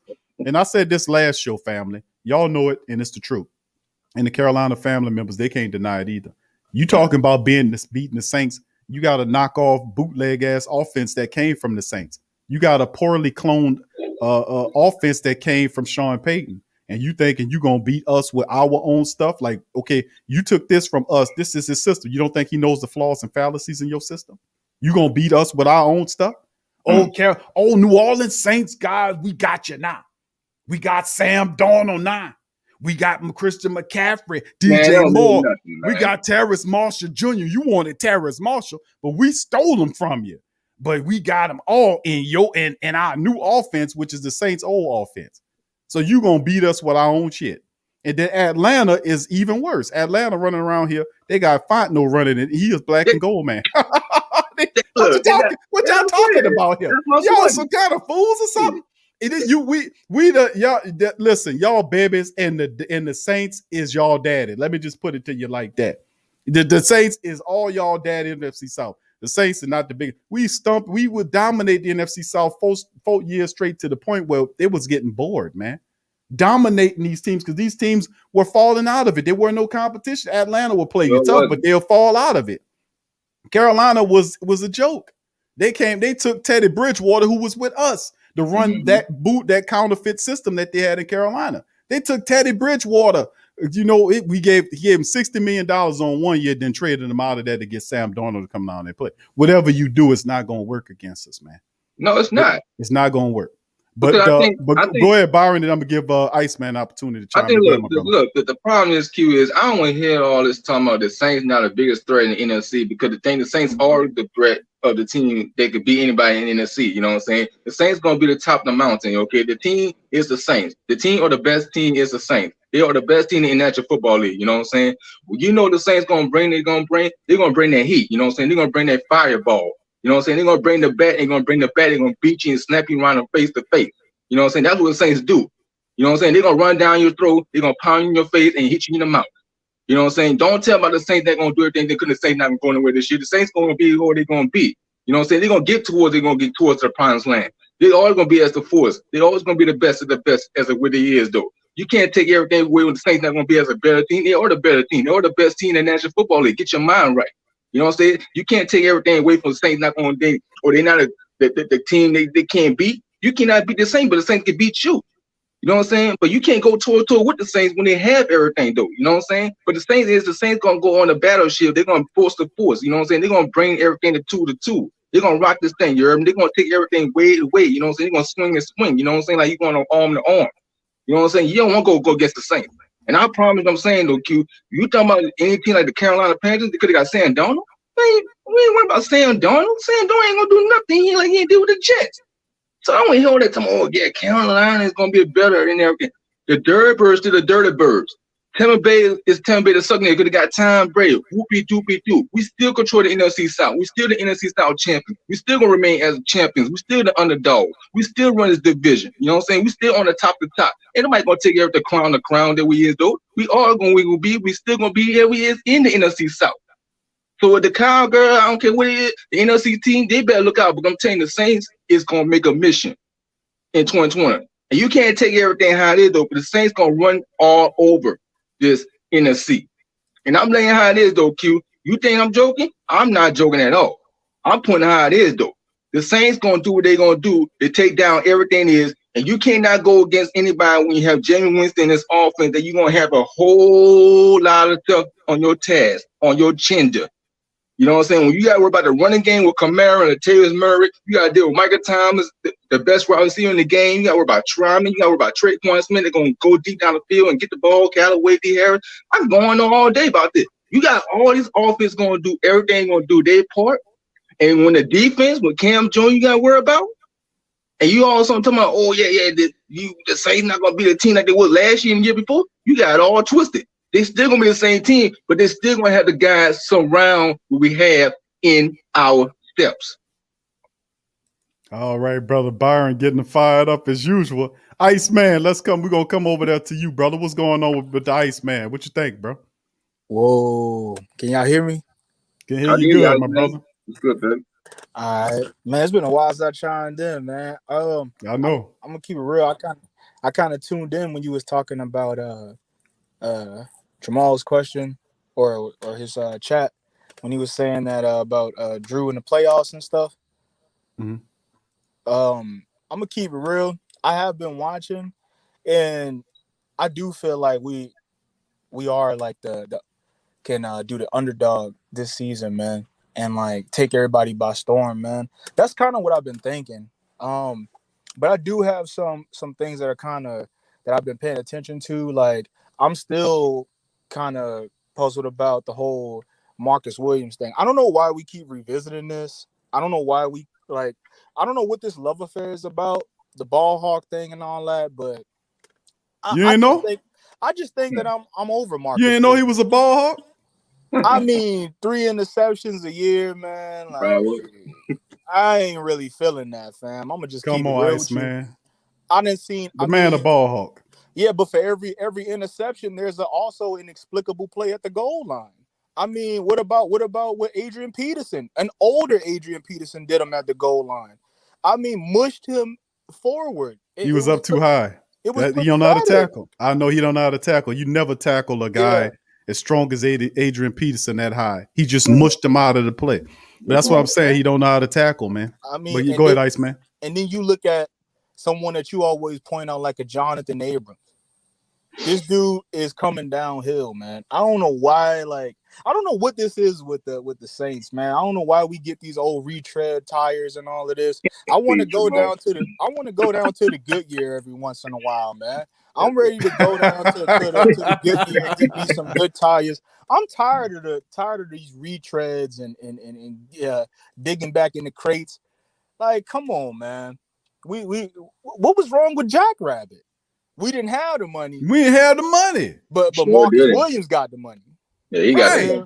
Yeah, He a ball hawk.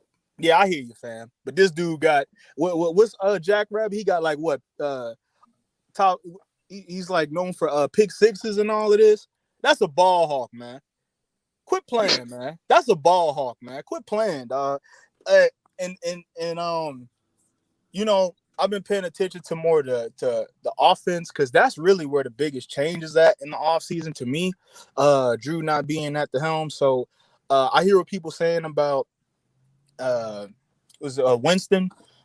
I'm just kind of interested to see what he does. I'm really a results dude.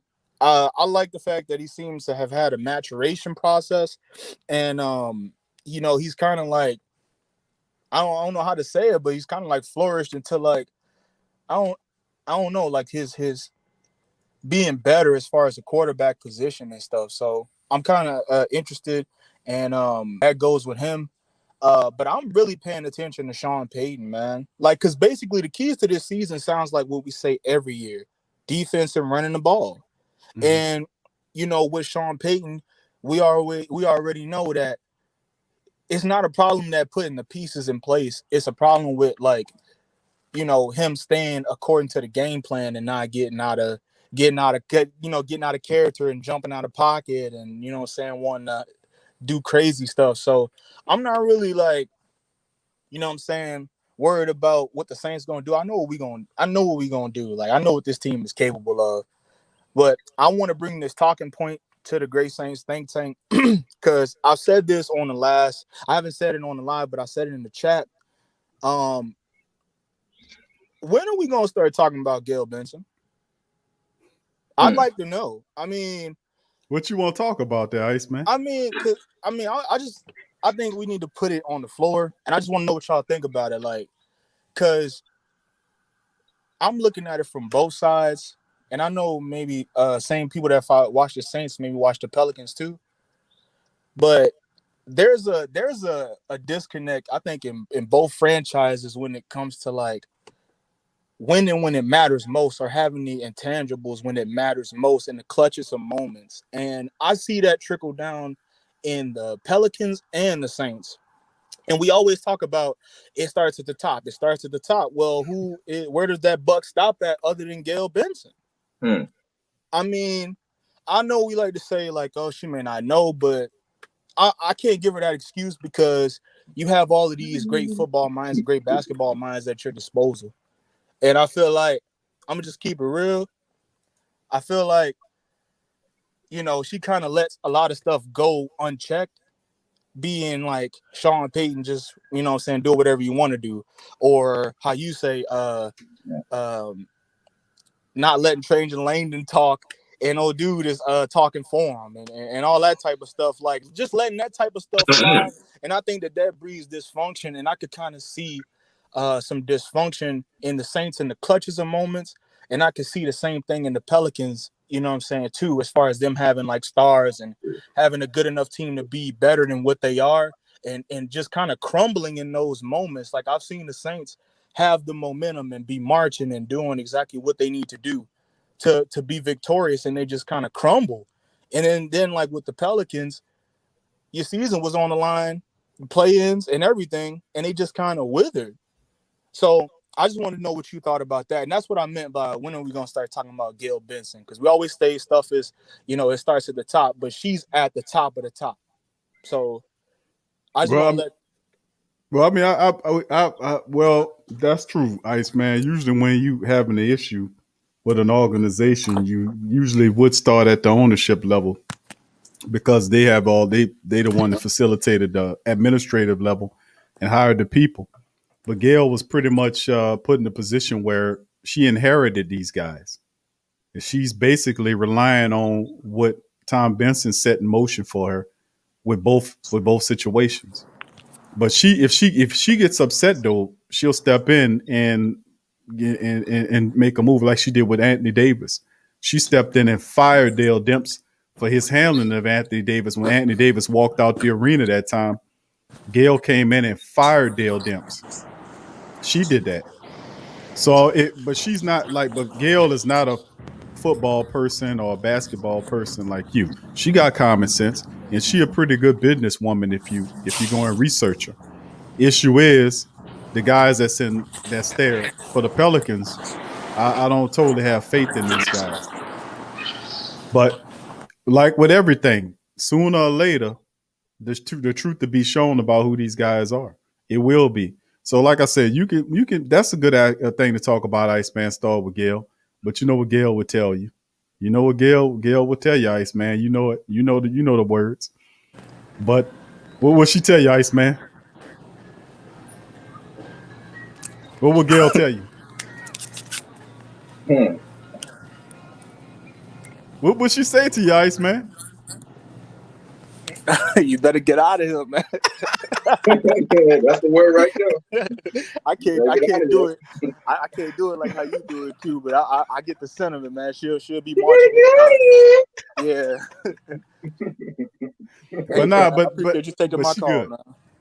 All right, man. But brother Byron, thank you, Iceman. Good to hear from you, my brother. Appreciate you, and thank you, brother Byron, for dropping some knowledge, my brother. Who that to you? Who that to you, fam? Anytime, bro. Appreciate you, bro. You know, always, bro. You know what I'm saying? I just want to tell you like this, though, bro. You know, I always want to keep things real. Everything on here on the show, we live, bro. I'm keeping everything 100, though, bro. Keep my word like it is, though, bro. Strong and powerful to everything, bro. I believe everything I'm saying, everything. I'm keeping how it is, though, bro. I'm telling you how I stepped out. I want you to know it. And all my Who Dat family in the live chat. Who that to y'all, fam? My Black and Gold Nation, bro. You know how we do, bro. You know how we get everything we do, bro. You know how we are saints in the nation, bro. We the Black and Gold for life, baby. You know how we believe in our team, man. We know we always hooping how we cheer for the Who Dat and Who Dat, baby. You know how we do. You know how we get this thing. You know, let's get this season started, bro. I'm looking forward, you know, for 2021, bro, for a good year for the Black and Gold, bro. I'm ready for this season to begin. I'm ready to get this thing cracking. I'm ready to get this thing ASCP. You know what I'm saying? And I'm cheering for my boys, though, bro. I'm ready for Jamie Winston to have a bright year, though, bro. He's gonna have a breakout year. I'm looking for our quarterback that's gonna do what he's gonna do, bro. They're gonna treat this offense. They're gonna bring us to the Super Bowl, the playoffs, and everything. And he's gonna have a good season. And I'm glad that Jamie Winston finally got his chance to be that he could be. You know what I'm saying? Because he's gonna prove everybody, all the haters and everything, that he's not gonna be the guy, but he is the damn guy, though, bro. I've been saying it over and I'm gonna say it for everything. Jamie Winston is the true man, though, bro. He's the leader of this team. This is his team right now. Drew Brees gone. I'm glad he had his career and everything. He's still my quarterback and everything. Drew Brees, the Hall of Fame. He's gonna be the GOAT. He's a legend. He's an icon. He's still the best of the best in his game and everything. But Jameis, it's time for Jameis. This team, Jameis time, bro. It's Jameis time, baby. You already know how it is, though, Q. You know the deal is, though, because Jameis Winston's gonna have a great year in 2021 season. I'm looking forward to it. I'm so excited. I'm pumped up. I'm happy. I'm gonna have my gear on and everything, bro. I'm ready to get this thing party and get this thing on top, bro. You know how it is, though, bro. So you know, dude, this time, let's go. Let's go. Let's go. Let's go. You know, my boys, let's ride. You heard me? Thank you, brother Byron. Much love for brother Byron. Appreciate you chiming in, my friend. And who that to you, brother? Thank you for that passion. Appreciate you, Big Q, anytime, bro. Who that for life, baby? Who that for life, brother B? All right, brother Byron, man, dropping the knowledge, man. Always coming in with that spirit, man. Brother Byron got me ready, like the regular season about to start this weekend. Let's get it. Let's get it. What a helmet at? What a shoulder pads at? Let's get it. All right, we're gonna bring in the rest of the family members. Got brother John. What's up, brother John? We got him on there. We got brother Jared. We got what's up, DeWright? I see your family, brother Ahmad in the building. We're gonna bring in everybody. We're gonna have a big, massive panel. Gonna bring in everybody. Brother John, welcome in. Brother Jerry, welcome. Hey brother there, how you doing? What's up, DeWright? And what's good? What's good? How are you doing, brother Jerry? Everybody in the building. Big. Everybody's in what's the building. good, family? Hold on, this damn hog won't shut up. Hey, shut your damn mouth. Hey! Who that, baby? What's up, family? I apologize about that. How are you doing, Big Q? What's going on, brother John? You got your home? John, what's up, man?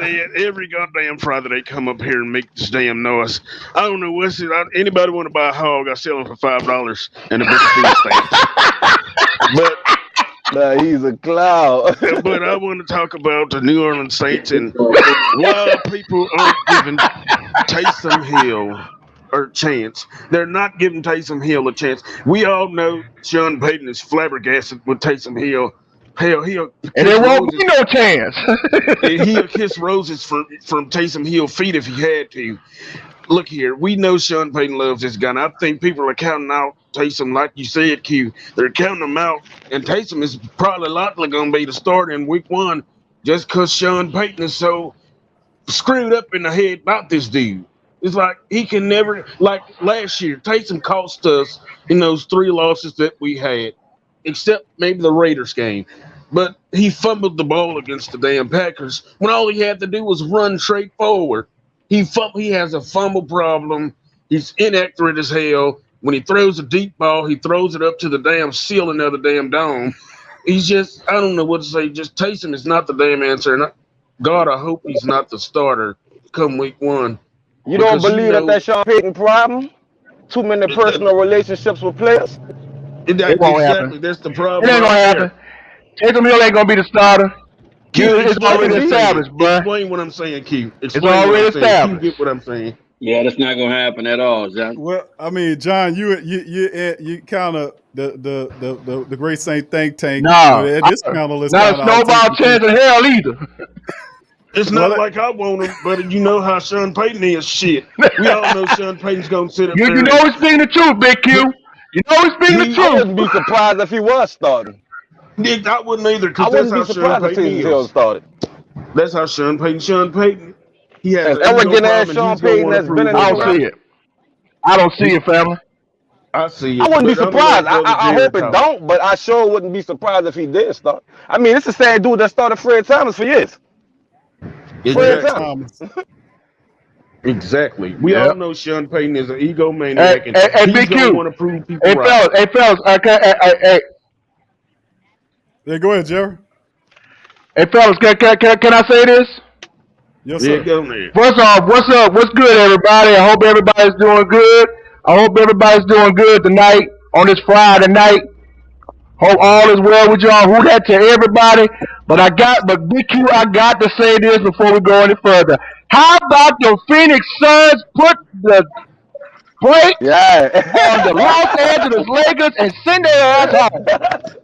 How does it man feel so good? Woo! I'm talking about it feel good. I'm gonna have a good summer this time, bro. I am too. LeBron James is gone, and we don't have to worry about him winning Yes, the damn sir.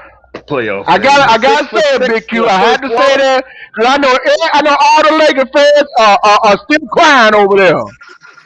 I wish it would have been us, but you Woo-wee. know, the Pelicans. I don't know what's wrong with them. Hey, it's beautiful. Yeah. But I tell you what, Brother John, go ahead and finish your point. They'll be all right. We're gonna go on. But Big Q, I just want to say that real quick, bro. Yeah. Go ahead, Brother Jay. Brother John, you still on there? Yeah, I'm sitting here. I just wanted to say that. Okay. One last thing. I just want to say this. Sean Payton has got to get his head out of Taysom Hill's behind and let these guys play. Like, what are you doing, dude? Taysom Hill is not a damn starter. Taysom Hill didn't deserve to start last year. But yet, Sean Payton want to prove the world wrong. Oh, Taysom is a quarterback. Taysom is not a damn quarterback. He's barely a running back. He's an off-brand Walmart version of Lamar Jackson, and he sucks. Right. That's all I want to get up in and say. Agreed. I just want I people agree to with know that everything. Good I grief, hate, Brother John. I hate Everything. I hate Taysom Hill. That's My all I want to goodness. say. Well, thank you, I agree with every word that man Fellas, had to say, man. you. I agree with you. Good. But thank you, Brother John, for that, man. Brother John, wow, man. He just went off on Taysom, man. I thought Taysom, listen, listen, I only like to use gadget guy, but I mean, the man's a utility weapon. I mean, he's training to be a quarterback now, but to eclipse Jameis Winston's experience and everything he brings to the table, that is a tall order. Right. But Sean Payton will. I'm just gonna keep it real. We seen it with Drew as the quarterback. Sean Payton's going to get Taysom Hill in the game to run them wildcat plays. That's just what he gonna do. Right. But see, that's one of the biggest Go things ahead, I have Lamont. against Sean Payton. You taking Sean Payton literally. John heard Dr. Vilma saying this when he was commentating the game. How do you take a Hall of Fame quarterback out the game? You heard me? Second down, first down, it don't matter. How do you take a Hall of Fame quarterback out the game for Taysom Hill? And on the next play, he fumbled the ball. If Peyton Manning was ever took out of a game, he would have went off. Tom Brady if he ever get took out of a game, he Oh man. going off. Patrick Mahomes going off.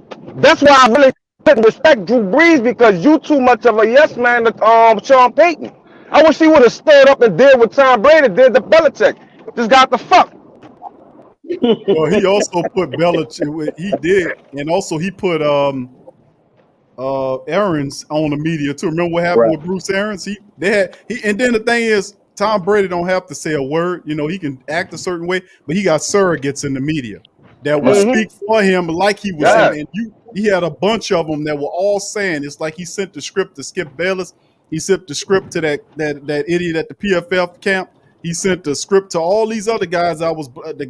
Chris Sims with that corny button-up shirt and all that. He sent the script to all them guys, and they all started saying the same thing about you don't disrespect the almighty Tom Brady. Oh, how dare you? Even though he's the coach and Tom Brady out there stinking it up, turning the ball over, you can't talk bad about him. So I mean, you're absolutely right on that. Yeah, go ahead, brother DeWright. We're gonna go to you, then we're gonna come to brother Jerry. What up, fellas? Who that to everybody? Yo, Q. Who that, baby? Yes, sir. I got something that I want to say to all of my Who Dat fans out there. You know how I come, Q. Yes, sir. Did we ever think that when it came to Drew Brees in his latter years, like they say the last two, that Michael Thomas and Alvin Kamara, you know, everybody used to talk about that was his only two targets? Because that used to be the talk. That was his only two targets. That's all he had. And how are they going to do it with those only two targets? Yeah. They were projected to go to the bowl with just those two main targets. That was as good as they were. Now, with that being said, Drew Brees did not have the arm that he had in his early years. But yet he was projected. But let's look at it like this. So now you got Jameis out there. You got Jameis out there with these 4 tall kids, and there's one other kid that's about 5'9" that's blazing, and they all can go deep. You got 2 tight ends now that have the ability to stretch the field as well, that can run route. And yet you're going to tell me that we can't make the playoff with that same Michael Thomas, that same Alvin Kamara, with a quarterback that can throw the ball to the other 3 that's out there, and you're still doubting that we have the capability to take over the NFC South? The NFC South. Can I ask him a question? I got a question for that. Come on, Ahmad. Look, my question to you, all right? Jameis Winston couldn't do that with Mike Evans and Godwin and the rest of those targets that he had. O.J. Howard. So you expect him to come and do it with 1.5 targets at the wide receiver position? All right, I know we got Sean Payton at the helm. We got the NFC with Sean Payton. No. So let me answer that. That's my question. When you have, another thing, why do we always count out Sean Payton? Whenever Sean Payton had to deal with less, he did more. Whenever he had to face whatever he had to face with less, he did more. When he had to force himself to run that ball, bro, we ran a ball down Seattle, bro. Seattle didn't know what he did. And this was Teddy Bridgewater. So the point that I'm making is this. Maybe at some point, Drew Brees and Sean Payton, Sean wanted to just display Drew Brees. And we never think that, maybe since he brought Drew with him, he felt he owed Drew. We never thought that. Because we always thought, Drew was like Jesus. He walked on water. Well, that's not true. Because he came to us with flaws. And people keep thinking that Sean Payton ran Drew Brees' offense. No, bro. Drew Brees ran Sean Payton's offense. And Sean Payton tailored that offense for Drew's capabilities. Now, in all reality, you're going to give me a kid that has, guess what? He has, all I got to do is control a kid, That's all I gotta do as Sean Payton is control this kid because I'm gonna give him every weapon that he needs.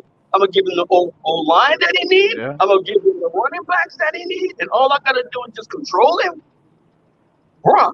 Hold on, brother. Brees He gave down. Drew Brees way more weapons than he gave Jameis Winston. He gave Drew Brees Jeremy Shockey, Marcus Colston, Joe Horn. He had way more targets and weapons than Drew Brees had. I mean, than Jameis Winston had. Love, our weapons don't fit nobody. Nobody. But the point that I'm making is this: before we count Jameis out, we Hey, gotta hey, understand. BQ. Yeah, Jerry. We gotta understand what we had for the last 3 years.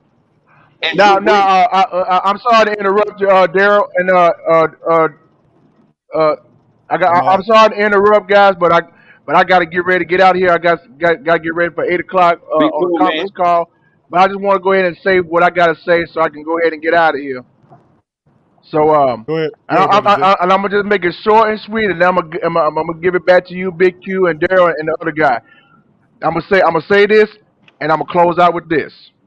If anybody come rolling up on you talking about your New Orleans Saints, you tell them in these words: get the flutterly out of here and go flutterly yourself.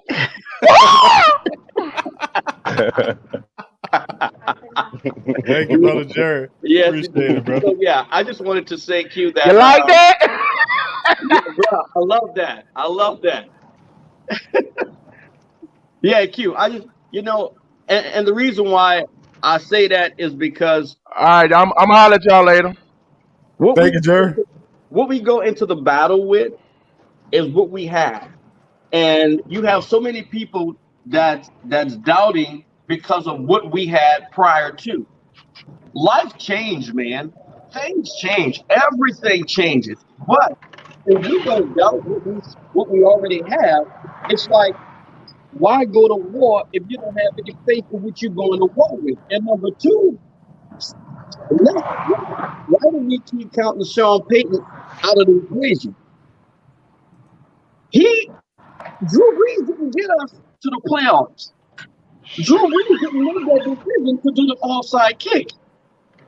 Drew Brees didn't do those things. That was Sean.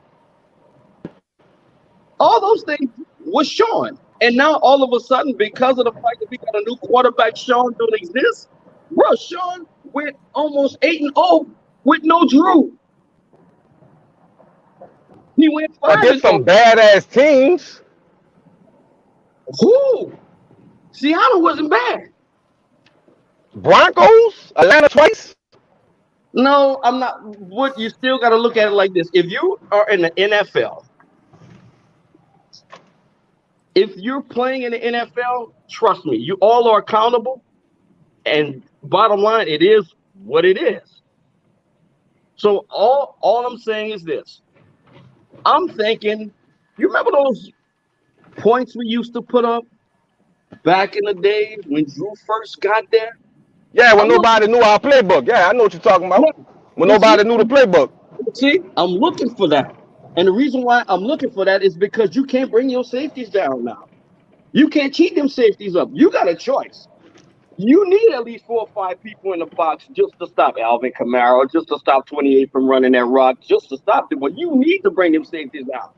Because Alvin Kamara, his patience and the way he hit a hole is scary. But when you bring those safeties down, see what happens over the top? Like Q said, bruh, I'm licking my chops, Q, because I'm like, oh my goodness. He gonna hit quite a few of them over the top because when they realize, man, we gotta get in that box to stop Alvin, it's gonna get nasty. Brother, let me get in on this right quick. Go for it. When do we ever hit somebody over the top that hasn't ran a double post route? We never had a receiver that just flat out just shake you and get down the field. Derrick Henderson and Robert Meacham, all their big plays came off of the same damn play. If you rewind that season, it's still on YouTube if you want to go watch that season. Most of those big plays was off of that post route. That's what Robert Meacham and Derrick Henderson made their name off of that post route. Just like they said Michael Thomas making his name off of that comeback route. We never had a legitimate, Drew Brees never had a legitimate receiver that's just going to take it to the house on you. He ain't never had no Odell Beckham. He ain't never had no AJ Green, no Julio Jones. Drew Brees was fucked out of his historical career. He was Yeah, really robbed out of it. yeah, but you got to think about it like this: if I'm pounding the ball down your throat, if that's my primary objective is to pound that ball down your throat, at some point you got to stop that. And When do Sean Payton never run a ball like that? Alvin bro, Kamara never had over 25 carries in his life. but think about it like this. If I'm not tripping, But think about it never. like this. Think about it like this. I've heard all of the NFL and all of the Saints analysts say this. Sean Payton have a tendency to cater his offense around the quarterback.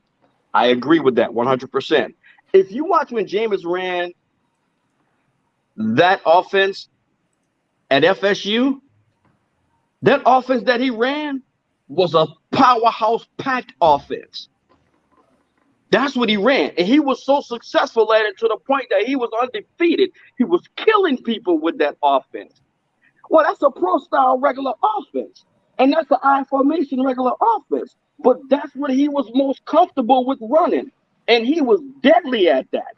So you honestly think Sean Payton not sitting back there going, you know what, bro, when you did this, when you won the national championship, you was dangerous at this. He went, well, you know, I had an opportunity to go read 1, read 2, and read 3. Versus let's open it up 5 wide and let's see what we can do with that. So the only thing I'm saying is this. I agree with you 100% that Drew Brees in his time had what he had. But this is a whole nother time, and Sean gonna cater this thing to what his quarterback does best. Now, mind you, Jameson may be practicing with Drew Brees' concepts and Drew Brees' mindset, but Sean's going to cater that to what Jameis does best. And if you watch Jameis and you watch just in the San Francisco game, every ball he threw gave people opportunities to run 10, 15 yards down the field because of his, because of the velocity, because of the strength. He threw one to Alvin Kamara on the dot, and the linebacker was right there. Yeah. That was I wish he would have stood in the game after that. Right. And that Sean, playoff pass, I know. That playoff pass showed me everything I needed to see from him. The dude lost weight, had eye surgery. Remember, he was blind. He lost weight, had eye surgery. He's a whole different quarterback now. I honestly believe Sean Payton is great when it comes down to quarterback development. But at the same point in time, Sean Payton is still a coach when he gets down 3 points panic. The running game gone. He panics too fucking much, man. He does. Our last 2 playoffs, I understand the refs been on our ass, cheating us and everything like that. But we can go back to the Minnesota Vikings game when Sean Payton honestly admitted that he wish he would have ran the ball on what that was, second and 2. All of our defeats in the playoffs have been on the helm of Sean Payton. The New Orleans Saints team, the best coach that we have on that team right now is a coach named Dennis Allen, man. The defense has been saving us year after year. The defense has been outplaying the offense for the last 3-4 years on the helm of Dennis Allen. Sean Payton is demising when it comes down to coaching because you're not switching it up. You know what I mean? You didn't give Drew Brees the weapons that he needed in his last few years. You picking these dudes like Turner, making everybody scratch their head and say, where the hell did he even come from? You know what I mean? You took this Bill Belichick mentality. You're not too good at it. We see how good Bill Belichick is. Bill Belichick went out and got a gangster and stuck with him. He went got Cam Newton. He not good when it come down to draft, just like Sean Payton. Our best weapon on our team right now is a coach named Dennis Allen, man. Our defense is superior to what we used to back days. You know what I mean? Besides that 09 great season that we had with that defense, our defense, the way that Dennis Allen get them dudes riled up and ready to play is great because we still don't have defensive players that are actually fit. Besides outside Marshawn Lattimore. And we still had a top 10 defense the last few years. But when it comes down to offense, even though those numbers may say top 5 and top 10, man, you got to think about all the 3 and outs we have, man. All the game penalties we have. That's never on Drew Brees. That's on who? Sean Payton. Right. You need to do something. Maybe you need to pass the book. Maybe you need to go to Texas Tech and get one of them all high-profile ass coaches or offensive coordinators and switch things up. You hear me? Maybe when the brother that was talking about Gal Benson, I honestly agree because her husband didn't know what the hell he was doing. I think since 09, they we won a championship. Sean Payton could just be married to the New Orleans Saints organization. He ain't got to go nowhere. I don't care if we go 0-17.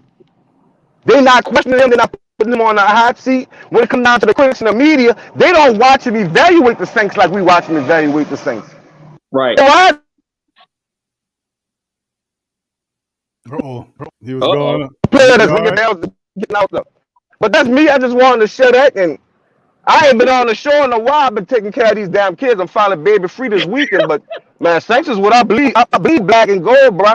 I've been watching since they had the bags. We had the bags on our head. I'm not happy with the Saints. You know when it comes down to offense, off season, when you get riled up for the next season, I ain't really too riled up because I feel like they didn't do what they need to do to get to the next level. We might make it to the playoffs just like Belichick and Tom Brady made it. You know your division, you run your division. We beat Brady twice last year in the regular season. We gonna sweep the division. But once we get to the elite level, when they come down in the playoffs and Sean Payton go to biting his nails as soon as he see the score screen, nothing, we're gonna be right back on our love couches. Like wait till next year. Oh, you mean chewing that gum? Like you be chewing that gum? Yeah, chewing that damn gum. That one Super Bowl got him too riled up. And if we talk about the Super Bowl, everybody give him the credit for being the coach who went out there and did the that was the stupidest coaching I ever seen in my life. We went for it on 4th and goal. It's out.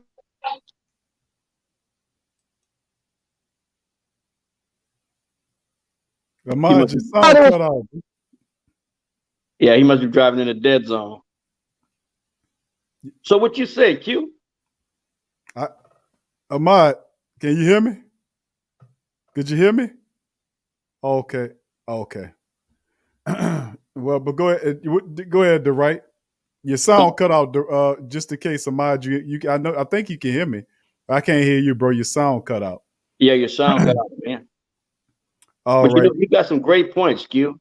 I like those points, and I also, like I said, I'm looking forward to a good season. And everything you said, Q, was very on point when you said, how do you expect the NFC South to beat the Saints when the NFC South is the Saints? Carolina is the Saints. And now this knucklehead then went to Atlanta and turning Atlanta into the New Orleans Saints. My goodness. But they gonna sit up here and say, man, we ready. How you excited? You got the Saints stuff, man. Yes. Everything. Playbooks, coaches, administrators, all of it. Oh, we gonna beat you now. We gonna beat you. You gonna beat us by becoming us, huh? yeah. I'm gonna beat you with your own stuff. Yeah, okay. With my own stuff. So you gonna take that stuff and try to beat me, even though it came from us. We know all the flaws in it, but you gonna beat me with my own stuff? All right, okay. See, okay. You can't teach a fool nothing. Nope. Go ahead and try. Go ahead and see what you can do. Yep. I'm good, Q. Good talking to you, the family. Yo, enjoy your weekend, man. Who that? Who that to you, brother DeWright? Good to hear from you, bro. You and brother Ahmad. Be safe on that road, Ahmad, and brother DeWright. You be good too, my brother, out there in Florida. Who that? Yes, sir. Appreciate y'all, man. Appreciate it. Man, that's the Great Saint Think Tank family. If you want to chime in, that was a real fun panel. Big ups to my brother John. He kept his hogs under control today. All right, family, if you want to still chime in any questions, concerns, or comments you guys have, please feel free to put them in the chat. If not, you can hit the link at the top of the chat. You can pop in. We're going to be still live for, I won't say probably another 30 minutes, 40 minutes at the top. I want to see if I can fit some more family members in. So if you guys have any questions, concerns, or comments, please feel free to pop them in the chat. What's up, Gundam? Is in the building as well. Much love. T says agreed. Saints offense will be on steroids as far as stretching the field. Just watch, baby. Yeah, and that's a part of it too, man. We got some weapons, man. They're no-name weapons insofar as the league don't know who these guys are, but we know who these guys are. We know that they can ball. It's just a matter of time before they know. And remember this as well. I want to share this with the Great Saint Think Tank. Is the fact that, remember that our dogs, our big stars that we know weren't known at one time. When we got Mike Thomas out of Ohio State, he wasn't a well-known guy. Matter of fact, Mike was, what was it, the 8th wide receiver, maybe the 9th receiver taken in the draft. He went in the 2nd round and had 7, I think it was, what was it, family? 6 or 7 wide receivers? No, it wasn't that many. It was like, what, 5 or 6 of them that was taken ahead of him. And he outballed all of them. Some of them you got to put them all together just to equate to what he did. He outballed all of them, and he became a star in the black and gold building. So did Alvin Kamara. Kamara is an even better example because he was a 3rd round draft pick out of the University of Tennessee. The Saints turned Alvin Kamara into a superstar. That's what we do in the black and gold building. Drew Brees was a good quarterback with San Diego, and they benched Drew in San Diego. Think about that. Drew got benched in San Diego. And ultimately, they moved beyond Drew. He had that shoulder issue. They didn't think he could play. He became a superstar in the black and gold building. So, and I say that to say, why can't some of these other guys? It won't stop with Mike Thomas or Alvin Kamara. They're going to have more superstars going to be made in the near future with this black and gold team. And that's just that real deal. Why and how? Because of the Saints' level of consistency. Now, I agree to a degree that a lot of the stuff we deal like with the Pelican stuff, that's a whole nother kettle of fish, in my opinion. The Saints administrators have a track record of a proven success, but if they're guilty of anything, it's complacency. And I've often said that is that we got to keep their feet to the fire, and we can't allow them to get complacent. And they fat cats and they making the money. But if you're going to make the money, we're going to hold your feet. We're going to hold you to that. We're going to use that accountability word on you. We're going to make sure you do what you're supposed to do. And I think that's a part of it. And keeping the pressure on them is a major part of it, not letting them get complacent. Ahmad is right about giving somebody a 10-year contract and say, regardless of what you do, you're going to be here forever. No, they got to feel the heat as well. You got to, because sometimes you get short-sighted, and sometimes you have to stand back to take a look at that picture, And we are a tough team. We're a dominant team. We're a hardcore team. And and the thing about the Saints running attack this year, the Saints had, I don't know how many games. I know it was about 6 or 7 games where they rushed for over 200 yards in those games. That never was done before at any point of any year of any season in the entire Who Dat Nation. That's never been done before. That they ran for 200 yards in over 5+ contests. They ran one game in the Minnesota game for Christmas last year. They put up 7 rushing touchdowns in one game. When have you ever known that to happen? They broke some goddamn record set in the 20s, I think it was. What? No, it wasn't. In the 40s or 50s? Whenever Gale Sayers did it, they broke it. They broke that old ass record. But I'm saying, man, they ain't done.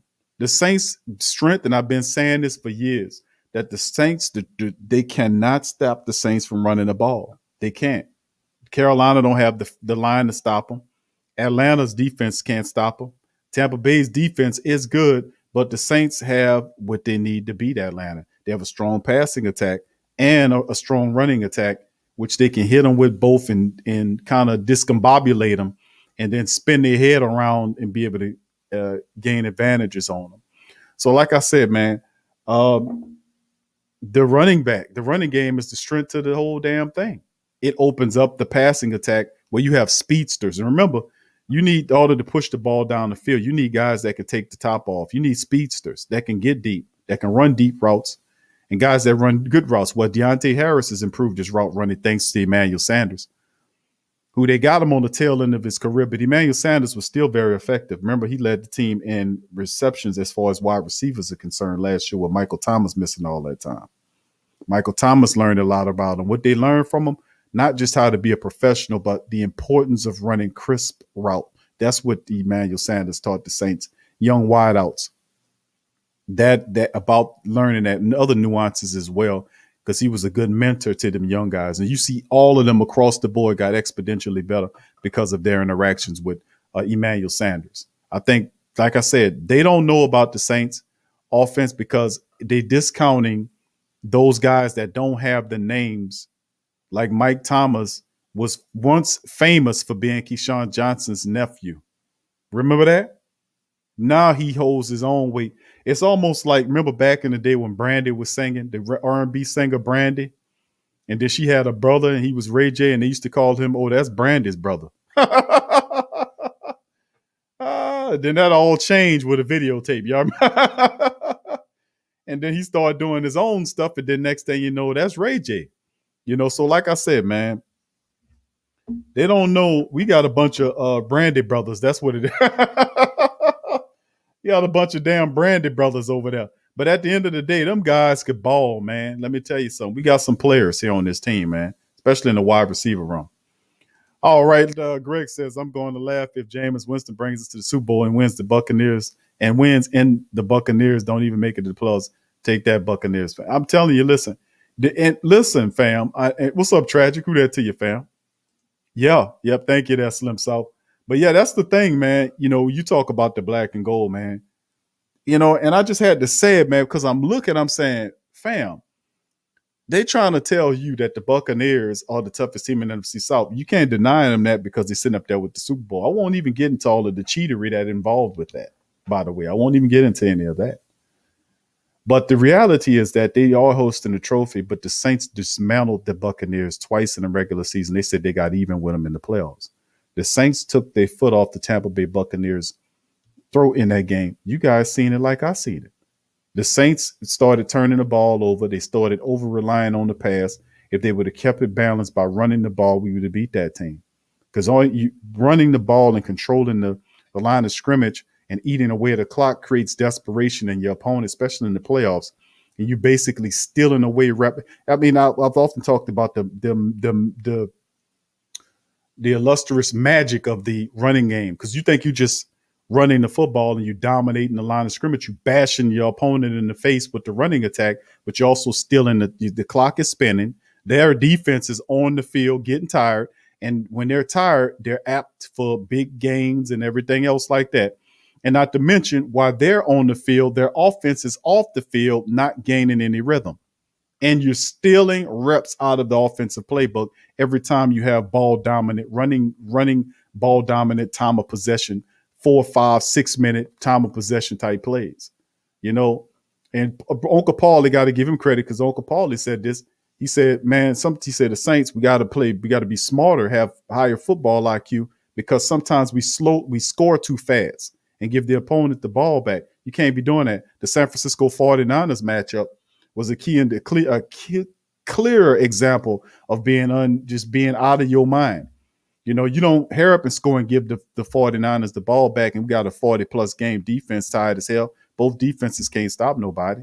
You flip the script on them, run the ball, punish them, and eat that clock, steal those offensive reps away, forcing them to discount a large quantity of their offensive playbook and then have to hurry up and put plays in to try to get them ahead. It changes everything when you do it that way. And the Saints, to their credit, were disciplined in that approach. To do that type of offense, you have to have discipline. And a lot of people say, well, Coach Payton has a pass game addiction. Maybe when Drew was there, you're absolutely right. But when Drew Brees is there, there's nobody for Coach Payton to over-rely on.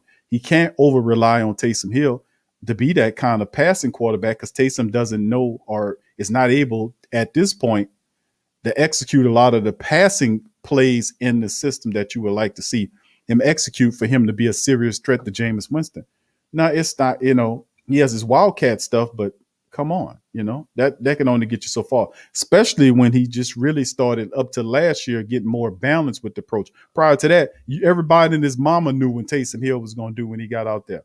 And I kept saying, you're going to get him hurt. There's no need to have the choreograph to your opponent. When Taysom comes out there, the defense they crouch up to the line of scrimmage because they know he's going to run the ball.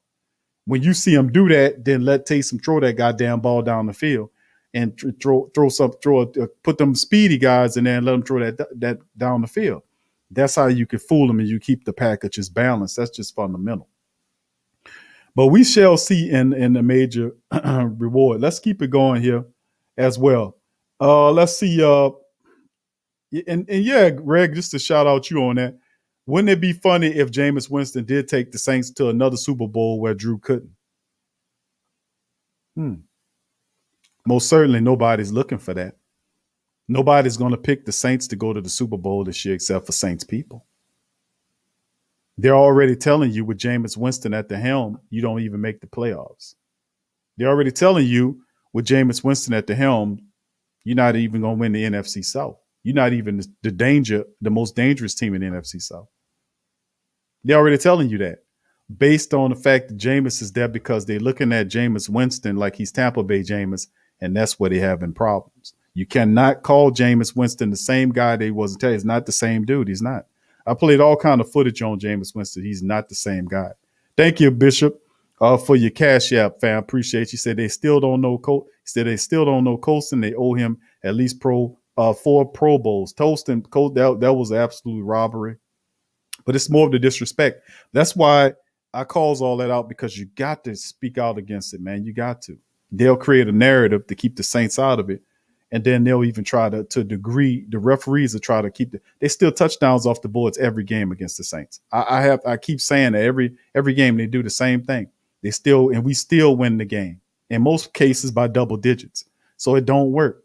But when you get into the playoffs, you got to be really on for it, because they really ratchetly go up to another level of cheatery. Thank you, Bishop. Gundam says, I see a lot of dime, nickel, and cover 3 and 4 against the Saints, Big Q. I know. But that's going to all change when the Saints start running that ball. It's all going to change. It's going to change. It's going to change. They got to. They can't. Listen. Remember, like I said, go watch the footage of how the Saints were dominating people with the run last year. Over 5 or 6, I'm going to count, I think it was 7 games, 6 or 7 games when the Saints rushed for over 200 yards in the game. And then a few games where they were right up under it, like they had 150, 160. That's tough. That's rough to do that. You put up 200 and they know, and see, that's what I'm saying about it. People don't understand the power of the running game and the fact that the play action plays a part in the running game. When you're running the ball like that, it forces the defense to have to commit extra resources from the secondary to stop the run. If the Saints running it and they're using 2 tight end packages where you got Adam Troutman, who's a wide receiver threat, and you got Juwan Johnson, who's a wide receiver threat. And then one play, they come out and they run the 2 tight end set. It's a pass. They come back and they run it to run. You know what they're going to do? In many cases, a lot of them going to come with that modified nickel. And if you use an Elvin Kamara, Deontay Harris, Traquan Smith, Mark, if you got them mixed up in there, Ty Montgomery, some of these guys do several things very well. Elvin Kamara, if you wanted to turn him into a wide receiver, he'd probably be your best wide receiver, on the team. So, he's a splendid wide receiver. You got guys like Deontay Harris, who they use in different ways as well. He's a weapon in his own right. But when you got guys like that elusive, that fast, that talented, the Saints can mix these players into a scheme and make it look like a running plan. The passing plan is actually a run. They can keep these guys' heads on the swivel. And like I said, the Saints are a dangerous team. And and think about it like this. You had a 100+ yard rushing game from Ty Montgomery at the back end of the season. And remember what happened. The whole damn running back room was out with C-19.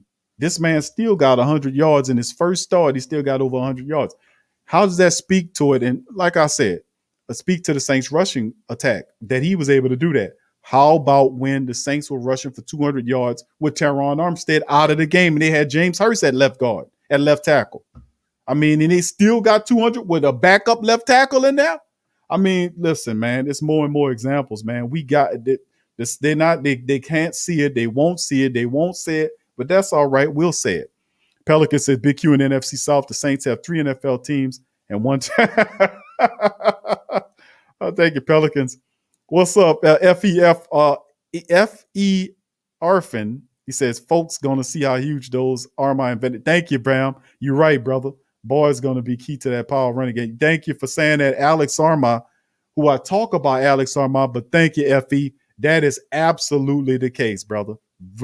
He brought up Alex Arma, who Coach Payton signed, was the first signing out of the building, was a fullback from Carolina who blocked for Davis, who blocked for Christian McCaffrey, who also is very athletic, who can play the fullback to tight end if you need him to, who lined up in the slot.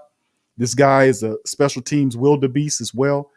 He's a big addition. We're not talking much about him, but Sean Payton has an athletic fullback. That's a lot. That is really a lot. He has an athletic fullback that can catch the ball out the backfield, who has athleticism. That's huge in Sean Payton's system. That means he has tight ends, fullbacks, running backs, wide receivers that are equally running threats as well as passing threats. This is they don't know about the Saints. They don't know. They really don't know who the hell we are. I see you there, Byron. I got Brother Paulie there. Y'all stay right there. I'm gonna bring y'all in. I'm gonna get a few more comments there, and I'm gonna bring y'all on in. All right. Yeah, Joel. Yeah. Well, I mean, they over relied on Drew, man, and they got to be able to. They can't do that. They have to keep it balanced, and that would have helped. Ramsey said, "Hey, Q, now it's time to the two back set in the backfield, Kamara and Mar. How about that? We gonna see some sports next year. I'm telling y'all. Should have put Trey Vergas and Elijah Michelle in free agency." Lori says, "I can't wait for the." Yeah, we got to shut the Bucks up, man, because they talking cash money stuff on us right now, Lori, baby. They talking cash money stuff on us. No, it's all right, brother Jared, man. We always appreciate you stopping by, brother. It's all good, man. You know you welcome here anytime, brother. Greg says, just to prove my point about Winston going to the Super Bowl this year, look at the year the Eagles went to the Super Bowl. You see, but yeah, I see. That's a great comparison too, Greg. Good comparison there, and it's going to be interesting, man. Oh yeah, thank you, brother Jerry. Thank you. The next one is coming up this Sunday too. The Madden, just to let the family members know, the Madden simulations are back in effect. The next contest will be Sunday at noon. So we'll be in the building for that. So once again, we're gonna bring in Uncle Paulie. We got a few family members gonna pop in. Uncle Paulie, how you doing, my brother? What's going on, Big Q? Family? Chilling, my brother. Good to hear from you. What's going on with the great Saint Think man. Tank historian? It's good to hear from y'all too, man. Just did a little light barbecuing for Memorial Day. Hope everybody had a great day. And man, you can sum the rest of the week up talking about the Saints, man. I can't think of nothing better. Like a good po' boy and Bart's root beer. That's natural New Orleans. How about that? That sounds about right and exact right there, brother Jerry. Brother Paul, I might have to go ahead on and order me one of them things, man. You done got my mind wondering. Have to, man. Get you a good old Bart's root beer, a good shrimp, oyster po' boy, man. Ain't nothing like it. Yes, indeed. Ain't nothing like it. It was so good. You remember that time the sports writers came down here, ESPN and all them had the Happy Lunch Bunch, Joe Johnson, Norman Hand, Darren Howard, and Leroy Glover. I never forget. All of them said they had Bart's root beers and shrimp po' boy. I said, go ahead. Yep. Oh yeah. Natural New Orleans. Yep. Back in the day. Yeah, man. I tell you, just something that just New Orleans just got the stamp on it. And you can't nobody else use it like the Who Dat. I mean, come on, Cincinnati Bengals. Really, I'm like you.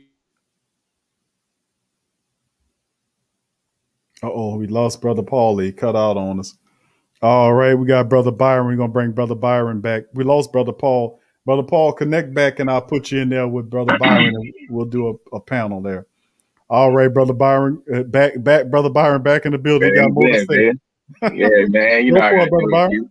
Hey, man, look, brother, I had something off my chest. I had to get off my chest a little bit. Man, like I said before, man, about Jameis Winston, though, bro. I think they had some people hating on Jameis Winston, though, bro. I think they just don't believe that he could be the quarterback, and they talking about, Taysom's going to be the guy. I say he's not, and I think that Jameis Winston is going to be more better because he didn't have success when he was in Tampa, and I think that he's not the old Jameis no more. He's a different guy, you know what I'm saying? He's a different player. He's a different quarterback, you know what I'm saying? You got to understand the man could do what he could do, bro, but you can't just take things away from the man cannot do it in order, you know what I'm saying? But I think that he could contribute because we could be as a quarterback in the National Football League, and you just got to get some hope on him, bro. You got to believe that trust they can have what he cannot do, and he could do, you know what I'm saying? And I think to me that I have hope in Jameis Winston. I believe in Jameis. I trust in Jameis Winston, you know what I'm saying? Because he believe his own self too. Because he's a young quarterback, man. He's 27 years old, and you got to understand how, he could bring to the table this offense that we have when Drew Brees was our quarterback, you know what I'm saying? But I think that when he have the peach from Drew Brees as a Hall of Fame, as a quarterback he is, though, that's why I say that Jameis Winston is going to be more as a young dude, but I think he could help himself to bring his energy but I think he's still going to breed what he could be as a person. You know what I'm saying? He's a good guy. You know what I'm saying? He's all about winning and everything, bro. But I think some people just don't have hope for him, though. I think that you can't just say that, oh yeah, Jameis is not going to be the quarterback, but you don't see what man could do for the Saints. You know what I'm saying? And that's why I say you can't just say things like that about a guy that he can't do, that he can help this team that Drew Brees cannot do. You know what I'm saying? They brought us a Super Bowl. But you say that Jameis Winston can win Super Bowl. I say I believe that he can bring us to the Super Bowl. I believe he can bring us to the playoffs. Because I know what Jameis is. I know what kind of person he is. I know what kind of guy he is, though. You know what I'm saying? I know he still got the tools, though, bro. But he still got experience. He still got skills. You know what I'm saying? And you got to take that. You know what I'm saying? You got to accept that. But you just can't just say stuff about the guy, say he's not exactly what we prefer. You know what I'm saying? He's not exactly fit in this offense with Sean Payton. No, he is, though, because he is the perfect fit. He is the mean that we brought him back for a reason, though. You don't see another quarterback you're going to get out of free agency besides Jameis Winston, because Jameis Winston is the only guy we could get. That's why I say you're going to lead toward Taysom Hill. No, we don't want Taysom Hill. Taysom Hill is not going to be the quarterback as a starter. I've been saying over and over, Q. I've been saying for a while. I've been saying all day long, all these years, that Taysom Hill learned to be a starting quarterback in the league. He's not that quite yet. He need to take some time to get himself his ball, but he's still going to be as a backup. Okay, he's still going to do his role. He's still going to use him in the package. He's still going to use a wildcat players in there. That's what he do. But I don't see him as a pocket quarterback if he can't hold the ball like he always does when Drew Brees was playing with him, but he's turned the ball over too much. He cannot do that in the playoffs. He cannot do it in the game by game. But the order is that Taysom need to be more better. If he can stay, he could be.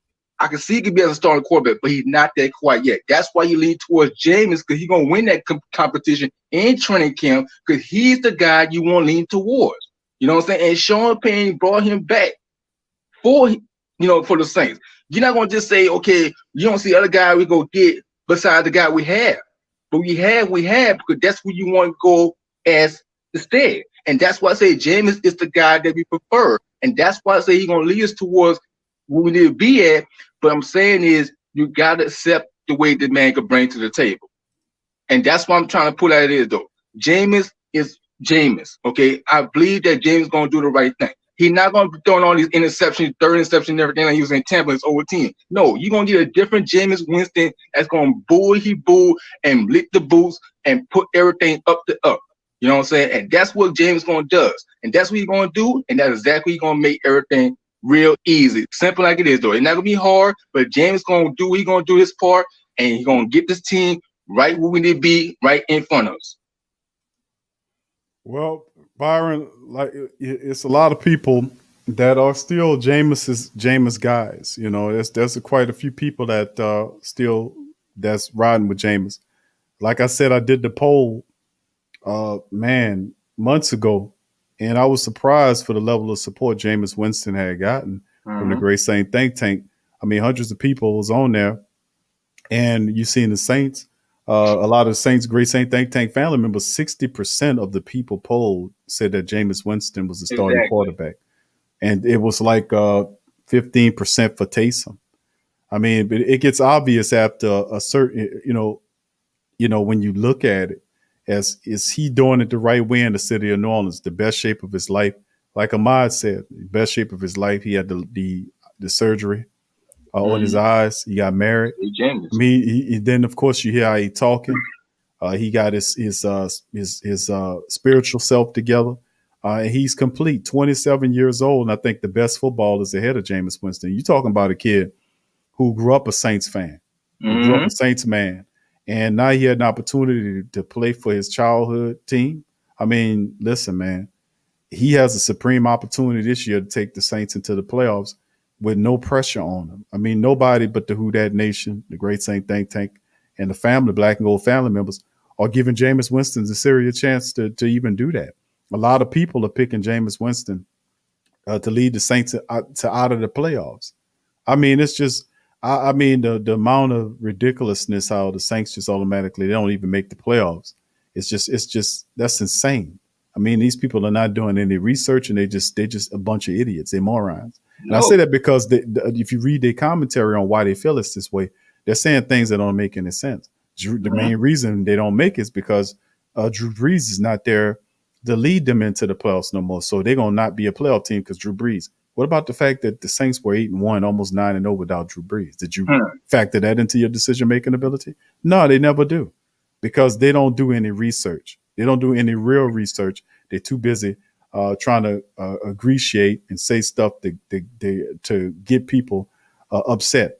But I mean, at the end of the day, man, we just gonna keep showing them with no pressure at all. No. Uncle Paul, are you still there? Yeah, I'm back. All right, you want to comment on what Brother Byron was dropping about the disrespect of Jameis and Taysom Hill as a competitor to Jameis coming into camp? Well, I see it. I see it like this. I agree with some of Byron's points. That, to me, like I said, I put it in the chat. I don't want to see Taysom Hill on that field at all this year unless it's in mop up garbage time at the end of the game and we can come out with another win. Other than that, y'all, I want to see Taysom Hill out there. So that's why I need the offensive line to get their act together. We don't need Jameis Wilson get knocked around and then God forbid he gets hurt. Oh, come on. We definitely don't want that. Nope, we sure don't. Like you said, Taysom Hill like I said, he has that, I call it the Bridgewater tendency, where he'll drop back. His reads are too slow for the offense. I mean, you can't sit back there and just pat your foot, take 8, 9, 10 seconds to throw the ball. I mean, come on now. That's the crazy. Receivers are ready out. They're just looking for you to throw the ball down. Ain't nothing else to run. I mean, and then he loved to tuck it down, take off running, which is not a good, choice. That's how he got his knee hurt at the end of the year, and we didn't have him for the playoff game. His decision making is just not that good. So we really, need to, line up behind Jameis. I think Jameis is really gonna do a good job. Like I said, he done grew up now, and I think a lot of his antics when he was in Tampa Bay, he wanted out. And I'm old school. Sometimes players will do that. They'll just do stuff just detrimental to the team. We saw that's what Antonio Brown did when he got traded to the Raiders. He acted a fool and wouldn't cooperate and cussing out coaches and all that. But when he cussed Gruden out, he was pretty much done anyway. He didn't want to be there. And then when they cut him loose, he was on the phone. Mama, I did it. I did what you said. They let me go. They let me go. He running through the house and stuff. See, it's just, when a person don't want to be somewhere, they gonna let you go. But he's happy. Jameis is a happy guy. He wants to be in New Orleans, and I'm just hoping we can keep him here, longer than just that 1 year, man. Because like I said, it's gonna be tough competing with them other teams. Mickey Loomis can, pull some string back there and sign him to a long-term deal. It's really important. We just can't. We can't keep having this quarterback. 2-3 years in a row? We didn't. Quarterback been kind of up in the air. We can't keep doing this to the team, man. What y'all think? Hey, I agree 100%. 100%, Uncle Paulie. And I think that, I was saying, like I said, Taysom, I think he been staying back too long in that pocket, you know what I'm saying? I think he need to get the ball out a lot more quicker, you know what I'm saying? But he's been struggling and everything, just cannot keep the ball, just turn the ball over too much. And he need to be better, though, bro. He got to be better. And I just think that I just hate to see it with Taysom been letting himself down. And he need to understand, bro. You need to get yourself, straight and stay focused, you know what I'm saying? But not do things strange, do things wrong, and screw up the team and everything. Because the blame on you, though, bro. It's your fault. It's the purpose, you know what I'm saying? You need to step up and be more as a player. And you need to get yourself going, you know what I'm saying? Because like I said, you still, you can do everything you do in this offense. But the bottom line is, though, bro, you just cannot make mistakes in the game, you know what I'm saying? It calls, on your fault, you know what I'm saying, of the team. But the team can't see how you think you play so poorly. You know what I'm saying? When Drew Brees went down, you supposed to be stepping up and handling your business, though. But you ain't did like you should, like you're supposed to do. Because all these few games we saw, man, you just play so horrible, bro. You play so bad, and just like what happened, though? Like what the Taysom did all the damage. They're doing all the running and everything, doing all the yards that he began and everything. Like he make plays and everything, but it disappeared, you know what I'm saying? But Now it's like he just been a meltdown. You know what I'm saying? That's why I say he just got to step up and handle his weight, though, bro. It's the only way that he just can't just not turn the ball like he always do, like a couple of times. But you got to stop doing that, Taysom. I mean, that's why I say I don't see Taysom as a starting quarterback. You lean toward James. It's Jamestown, bro. And I think James know he gonna do his thing and develop his stuff. But he's a team leader, you know what I'm saying? And that's why I say this is his team right now. It's not Taysom team. This is James' team, you know what I'm saying? Because he's our starting quarterback. And the buying position and training camp. You know what I'm saying? No matter what. But he's going to be the winner because he won a winner, though, in the quarterback. And that's what James is. It's a winner. You know what I'm saying? He's all about winning games. He's all about getting us where we need to be at, though. It gets us to playoffs. You know what I'm saying? Get about winning Super Bowl, winning championship. That's what James is because that's why he got the juice. That's why he have the energy. That's why he's so the best that he could be, you know what I'm saying, as a quarterback in the league. You know what I'm saying? You want that kind of guy that want on your team. You don't want a guy that just can't do this and can't do that. You know what I'm saying? But it's all about how to be mindful. It's all about how to have your eyes and stay focused when you read the defense, what they doing and everything. You know what I'm saying? But Taysom don't do that. It's the opposite way because he's a different way than he don't do compared with Taysom that James does. But I'm saying is that Taysom, he need to learn how he's going to be as a backup quarterback. You know what I'm saying? If as a backup, but he need to get himself useful, but he need to get himself involved more and more in the offense that he's doing behind with Jameis. And when you had Drew Brees with him, when he was playing with Drew Brees, it's the same result. But now the offense gonna be different. But I'm saying you still gonna be having some round with Jameis on the center, but you still gonna have the running game. You're gonna run the football like we always do with Kamara and Latavius Murray. You're gonna have the offensive line to protect Jameis. Give him a lot of protection, give him some time that he's gonna make the throws and everything, but he's not gonna hold the ball like he always gonna do, like Taysom does, but he's gonna get the ball in his hand more quicker, 2 seconds. You know what I'm saying?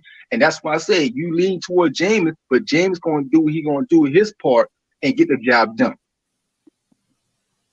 I believe it. I really believe that. And you know, Taysom Hill, which aggravates me a lot. He has a tendency to force. That's what I love. One of the things about Drew and Tom Brady and really most of the elite quarterbacks, that's in the league. Pat Mahomes, he's good at this too, is knowing how to audible and check down and change the play when he see defense creeping up or creeping back, But Taysom Hill likes to try to force it too much. And that's when, and it's like feast and famine. It's like feast and famine. And then, like I said, he has to learn how to trust his receiver. I mean, you're a quarterback. Why you ought to always think and run first? You need to try to throw the ball, That's going to work out a whole lot better. You trying to run. What's easier, trying to run 20 yards or trying to throw it 20 yards, And he's had difficulty doing that the whole time he's been there, And I don't see how he set up Drew all this time, but he caught on to some things, It's just, he's working on being a permanent backup quarterback in the league. And and then and after this season, he's gonna be gone anyway. I can't see the Saints paying him what he's making now, and he's gonna be a backup. I can't see that. What y'all think? $12 million. I'm with you on that, Paul. $12 million. $12 million is what he earns now. Jameis Winston, and that brings it full circle because I agree with both with Brother Byron. You can't make it more than starter. That's not good. Well, that's what I said. None of this is from an economic standpoint. The Saints still not out of the wood monetarily speaking, and see they taking a quarterback in Ian Book is for a reason. Ian Book is a serious. As a serious in the Saints' mind, he's a serious person to take over the QB duties. I mean, because of the economics of the situation with New Orleans for next year. 10 draft picks right now you have. I don't expect you to keep all of them. You'll probably use some of them to move up to get a player that you might want to like. But the Saints are playing that draft pick game right now, the compensatory game, and I don't see it. I mean, that's so true, Q. Because 2 years ago, we remember now there was Teddy Bridgewater had left and went to Carolina, and Taysom Hill went under contract, and then Drew was trying to decide whether or not he want to play or retire. We just can't keep, we got to get that some stability at the quarterback position. We shouldn't be doing this every season. What y'all think? Oh yeah. Go ahead, Byron. Like I said, I think, like I said, bro, I don't see Taysom going to be coming back next year. He signed on a 1 year. I think that, we're going to move on without Taysom after the season. And I think, like I said, we had drafted Ian Book. He's gonna be the future. He's gonna lead as a franchise quarterback for next year. And I think that, if they do bring Jamie Winston, then that'd be fine. But I think to me that, we I just think that we're still the team that we're still gonna be the B, but we still got a lot of stuff to do. And we're not out of the gates yet. We got a lot of stuff to handle and everything, but we still got a lot of work to do, before the season begins in September. Open up against Green Bay Packers in the Dome. And I think that we just gotta feel more that we need to do, but we still the team that we is though, bro, right now though. And I know we still got a good offensive line. We still the best offense in the in the game. And our defense is our defense, you know what I'm saying? When, you still got Cam Jordan there, you still got Demario Davis, you still got Michael Jenkins, you got Lattimore, you know what I'm saying? And I think that the young guys, once we get the young guys, into this roster and everything, once we head towards training camp in July, next month, and there's gonna be some competition battle and everything. I'm looking forward to that. And I think when we make this roster and this team, that it's gonna help our team, down the stretch, you know what I'm saying, and into the season. And I'm looking for a good year in 2021, bro. And I know the Black and Gold Nation, the Who Dat Nation, you know what I'm saying, the Saints fam and my Black and Gold family and everything. And I think we're just gonna shine and shine, though. But I say it's Team Jameis time, bro. You know what I'm saying? He gonna ball out, bro. And I'll tell you one thing, bro, Jameis gonna have a good year, bro.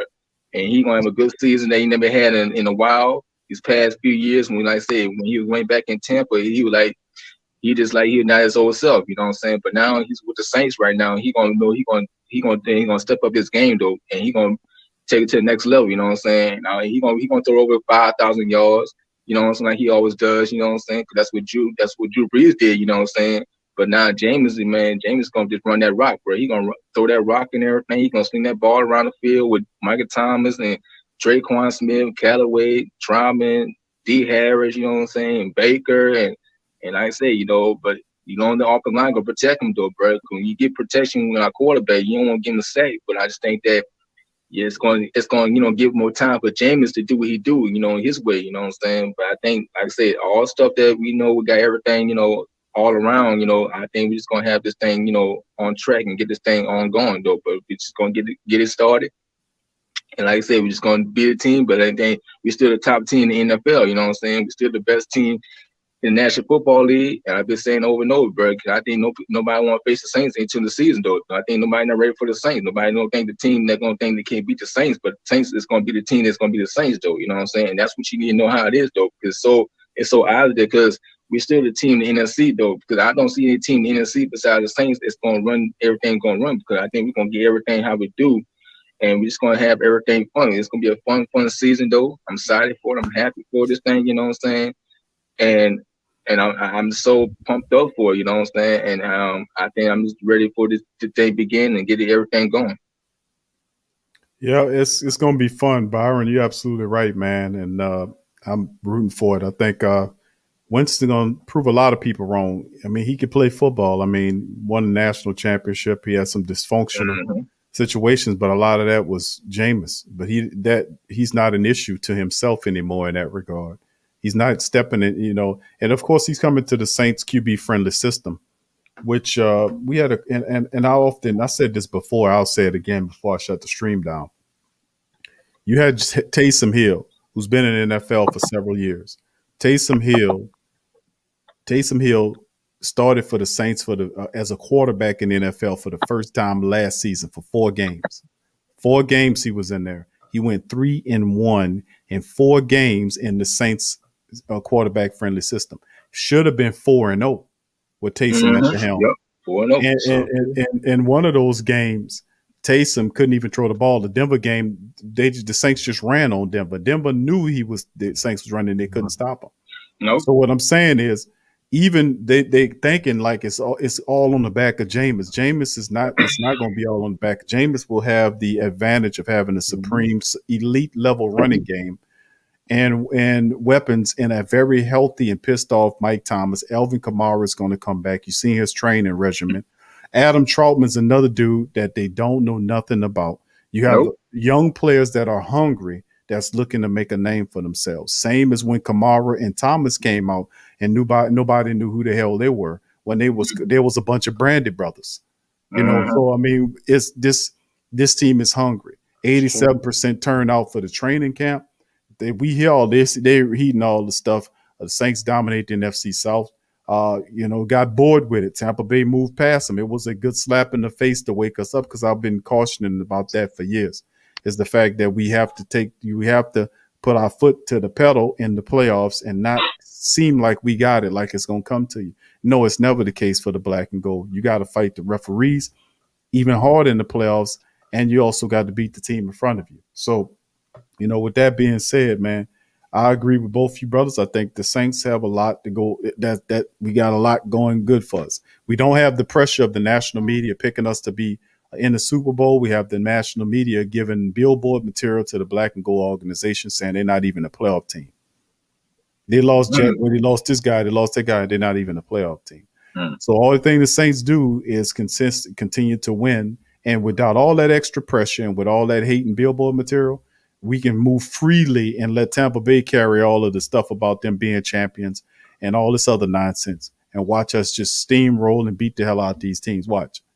When you beat them, they're gonna make excuses on why Tampa Bay didn't win the game as opposed to why the Saints won the game. I've seen it many times last year, spoke about it, but that's how the agenda is driven when these guys like Tom Brady and they don't like the black and gold team. That's why we have our own national media and our own press locally. Yeah, But that's anyway, it. Bon, go ahead, Bon. I agree 100%, Q. And I think that, you know, the sucking is, you know, I don't give a damn what they just kiss our ass, you know what I'm saying? I don't care about what, you know, sucking is because they think they still cannot beat us. And, you know, we beat them twice. Should have been third straight in a row, even though it was a letdown that playoff last year with Drew Brees throw the turnover and everything and cost the game on purpose and Jared cooked the fumble and everything. We would beat the sucking is. We would have been in the NFC Championship against Green Bay Packers. We would have been to the Super Bowl. But like I said, though, bro, the Tampa Bay Buccaneers still got their hands full, though. They still got to deal with us, though, in the division. You know what I'm saying? We're still the NFC South champions. We still going to make a repeat as the NFC division champions once again this year. And I tell you, we can still go take over the NFC and everything. I think we could beat anybody in the NFC and everything.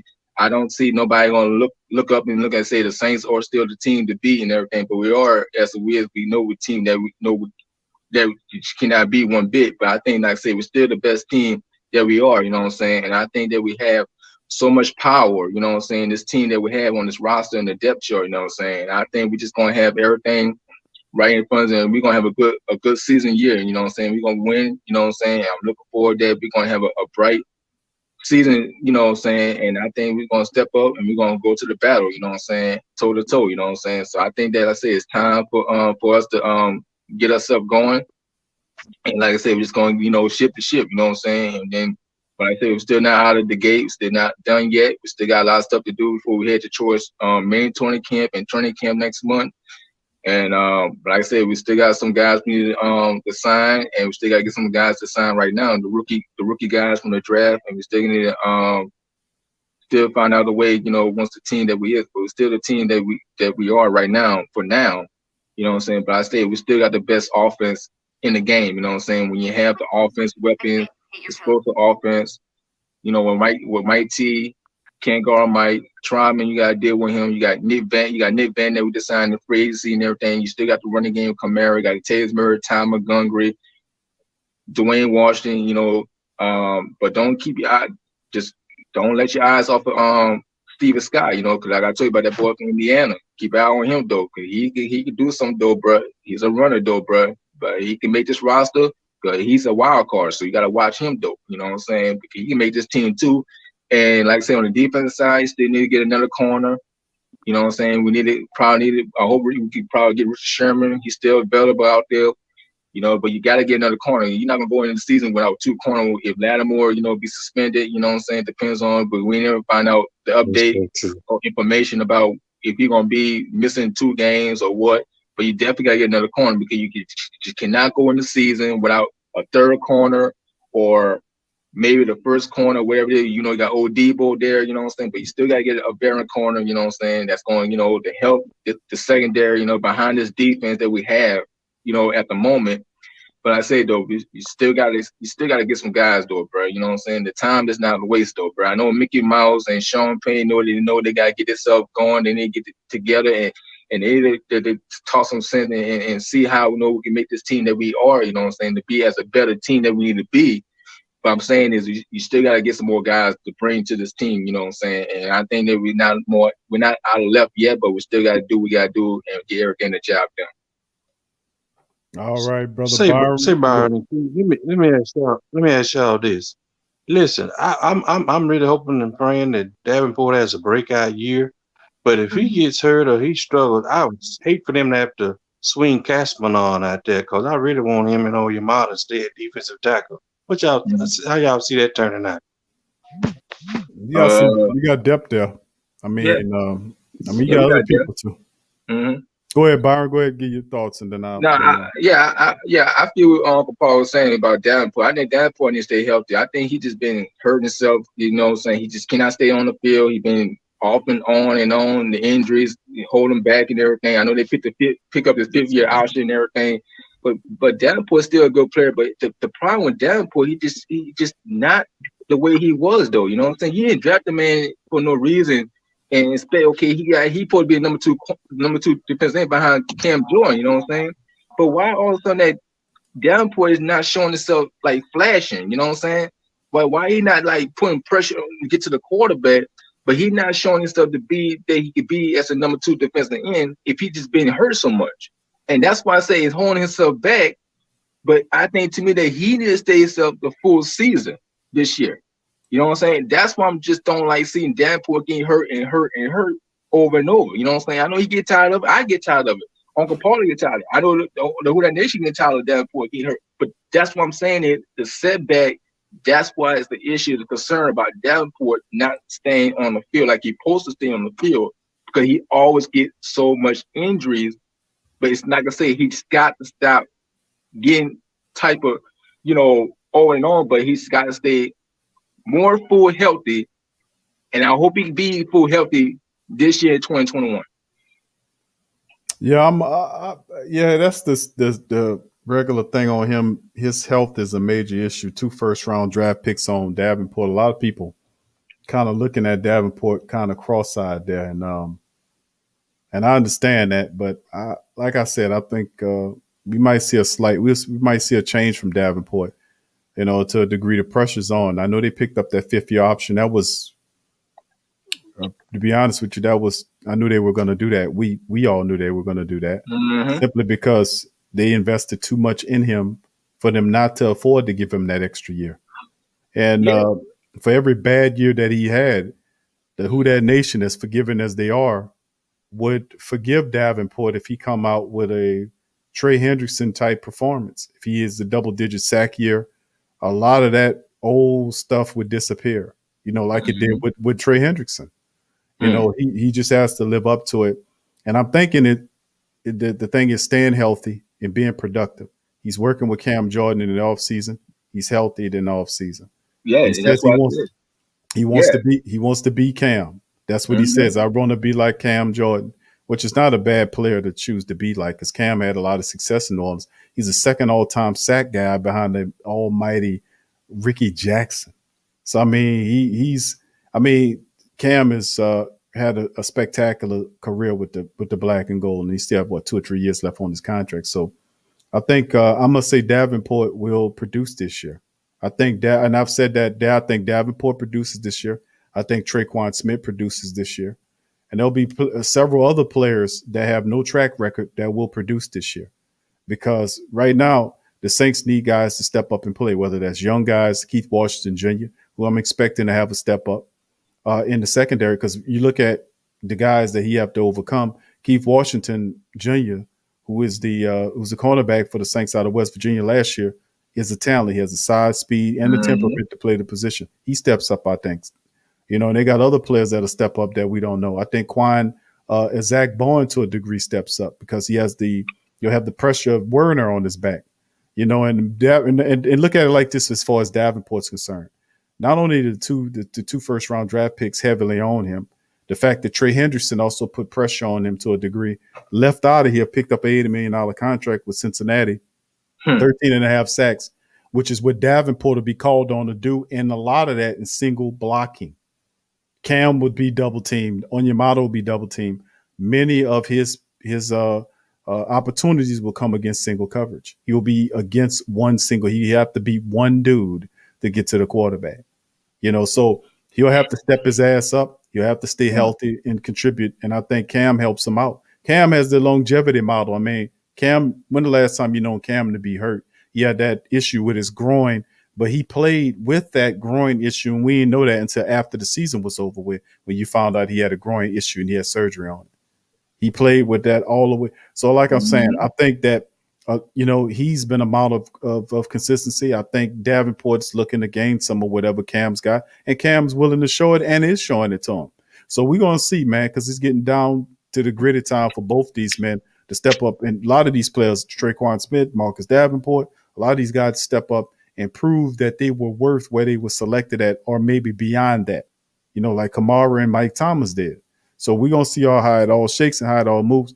But but I'm gonna go ahead, Byron. I'm gonna give you the floor for the last time, and Paul, and then we're gonna leave. Yeah, we're gonna shut it down. Yeah, I just think, like I said, man, it's time for Davenport to get himself going, bro.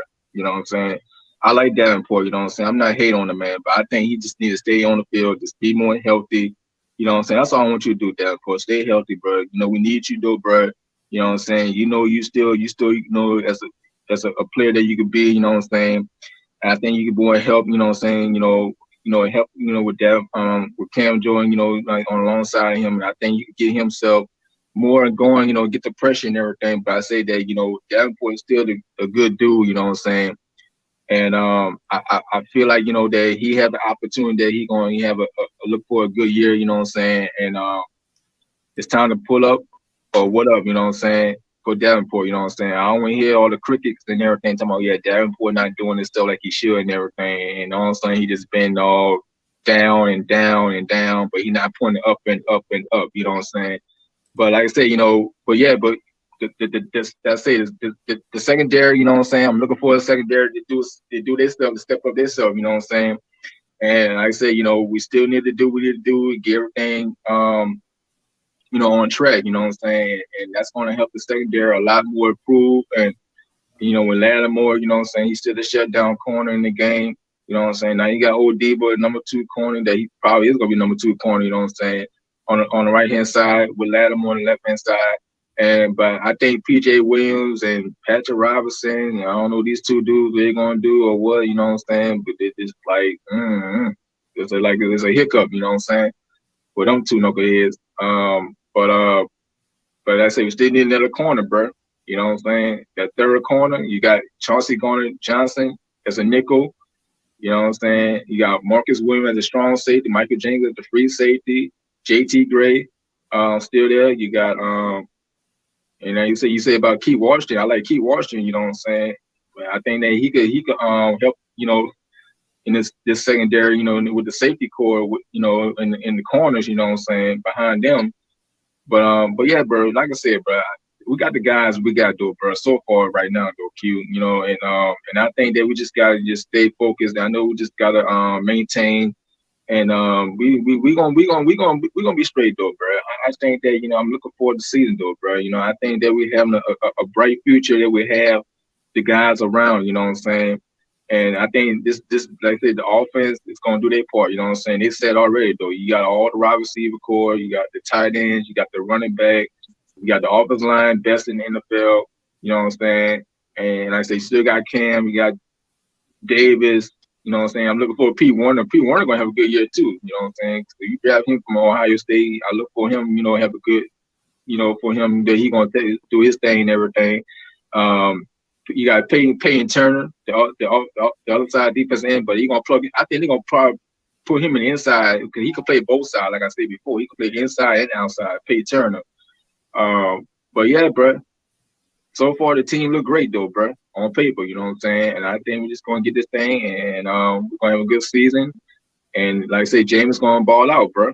You know what I'm saying. He's our quarterback. You know what I'm saying. And I'm looking forward. I'm so excited that he's our, team leader, you know what I'm saying, that he's gonna be as a winner, for us, you know what I'm saying, as a black and gold we is doing, and we're gonna turn this up though, bro. So let's get this thing started and get it popping. All right, appreciate you, brother B. All right, Uncle Paul, for your final commentary, my friend, and then we're gonna shut the stream down. What you got, Brother Paul? Yes, sir. I appreciate y'all. I'm loving this. I'm just hoping brother. this year, y'all, that we can cut down all these penalties. I mean, we've been blessed. I think the last 2 years we've been in the top 5 of being penalized, best on both sides of the ball, really, offense and defense, and even special teams. So I'm hoping we can, get more of a break with that this year because, like you say, that's a stat that you don't want to be too high in anyway. It's not good, especially when you get around the playoffs and stuff. Those type of things come back and bite you real bad. But other than that, man, I tell you, it's just, Davenport and Malcolm Roach and Zach Bond, and when it's all said and done, whether they make the team or not, or their career, one thing they one of them young men can say, they cannot say they didn't have a chance. And so that's just it, the nutshell. They can't say his coach Payton and the team didn't give him a chance because one thing I like about Sean Payton, if he's high on you, he's gonna give you every opportunity, to ball out. And if you don't, then you're not gonna be there too long. And that's just the way that is, But y'all, you know what? I make a prediction though. Don't be surprised if Paulson and Debo be the starting corner in the opening season. Don't be surprised. Yeah, I like that too, bro. Uncle Paul. That's why I said I think if Lattimore be suspended, Debo gonna take over, bro. You know what I'm saying? I think he could be the starter. I think once, like I said, it depends on if Lattimore suspended. I think ODB gonna take over, and he gonna help it and get these guys going. You know what I'm saying? In that secondary, you know what I'm saying? And I can tell you one thing, I think Debo is he gonna have a good fantastic, you know what I'm saying, for himself. You know what I'm saying? I'm so proud of him that we finally got him in that third round of that draft. You know what I'm saying? Because we had a hard to find a corner in the first round, and we got Payne Turner in the late round. But hey, bro, Debo, bro. Let's go, bro. And I can tell you, I think Sean Payne gonna do a good job as a head coach. Sean Payne is still a good head coach, bro. You got to have this man. This man know he gonna do his thing, bro. He gonna open the plays. He gonna give Jameis the plays and everything. He know he gonna get his offense. The offense gonna be different with Jameis. You know what I'm saying? Sean Payne know what he doing though, bro. You know what I'm saying? Give him a chance. You know what I'm saying? Don't let himself down and say, yeah, Sean Payne screwing up everything because he want to get Drew Brees out of here in the first place because Drew Brees is gonna do his something when he try to take over his offense. But Sean Payne, man, Sean Payne doing exactly what he's doing, bro. He's doing the right thing, man. He's doing the right way. He's not screwing everything up. But Sean Payne's a mindset, man. He's a mind science. He's a science dude, though, bro. He's doing his homework. He doing everything, though. Sean Payne is our head coach, and I'm just happy that he's still here and everything. But he's still going, he's gonna open the plays. He's gonna run the ball and everything. That's the key to the game. Run the football, pound the rock, run down these defense throws and everything. Control the clock and everything, time, position, and everything. And that's what Sean Payne gonna do. He ain't gonna mess around and gonna say, okay, we're gonna punt the ball and everything. No, we're gonna run the ball. If we 2 yards down for first down, we're gonna go for it. You know what I'm saying? But we're not gonna punt the ball every time. Keep running that football, keep doing what you're doing, and that's what you need to do. Don't let the team get the ball in the field goal spot and everything. Keep running. That's the main thing of the offense. You keep running that football. You might buy especially in a tight, close game. You can't keep punting the ball because sometimes the team that has the ball last is the one that gets it. Exactly. And that's why I say you want us to have the last football. You don't want to give the team for Seattle or something like that. You know what I'm saying? You don't want to give Seattle the opportunity to have the ball in a minute and 35 seconds. Run that clock out. That's how you get the win. And that's how you want to get the time. Once it hits 0, that's how you win the game. You know what I'm saying? Because you win the game, you want to control the clock. Control that clock, but don't give more time to the team. If you give more time to the team, they're gonna keep all the ball for them. You know what I'm saying? And we ain't never gonna get the stops. And you're gonna let the defense gonna go out the field and do their job. You know what I'm saying? If you get our defense do their job, then that's how you can get the ball back to our offense, and we can just run the clock and kneel it and come out with a W. That's true. That's all you gotta do. And that's all you gotta do. With the timeouts too. Right. You just give them their timeouts, waste their timeouts, and we keep our two timeouts, but we can nail it or just run the play, and we still gonna win the game. But just don't get more time on the clock for the team, though. That's what I'm saying. If you give more time for them, you're gonna leave our defense. They do their job though, but they can't get no stops. Look out. We might lose the game. You know what I'm saying? But I'm just saying is run that football. Keep running that football. Because you're going to roll the defense out, and they're going to get tired on the field, and ain't going to know what they're going to do next. But to say that, just run it, time possession, and get the job done, and come out with a dub.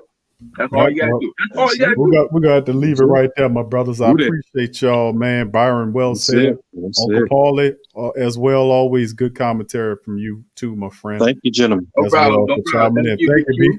No problem, my brother. Who that for life, baby? And you already know, bro. Let's go get it, man. Let's go get that, this season. It's Team Jameis time, bro. And let's go get this win, bro, for the season. Brother who that Byron, for life, baby? Who that to your Uncle Paul? Who that family in chat? And I'll holler at y'all on the flip side. All right.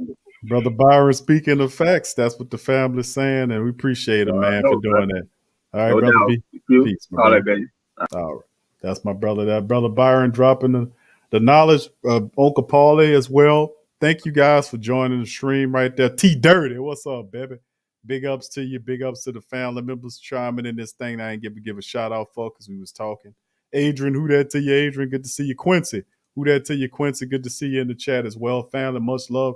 Rush Hour, big ups to you, fam. Good to see you in the chat. Big ups to you.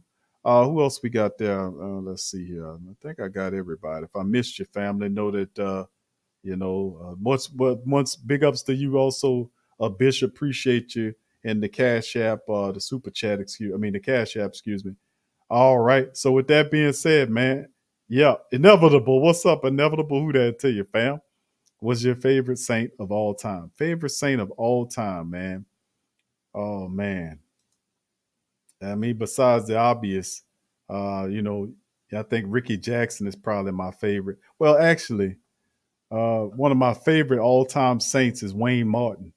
I'm just going to keep it real. Wayne Martin is one of my favorite players. Wayne Martin was always good, whether he played defensive end or defensive tackle. He was always a beast, and he don't get nearly the credit he deserved.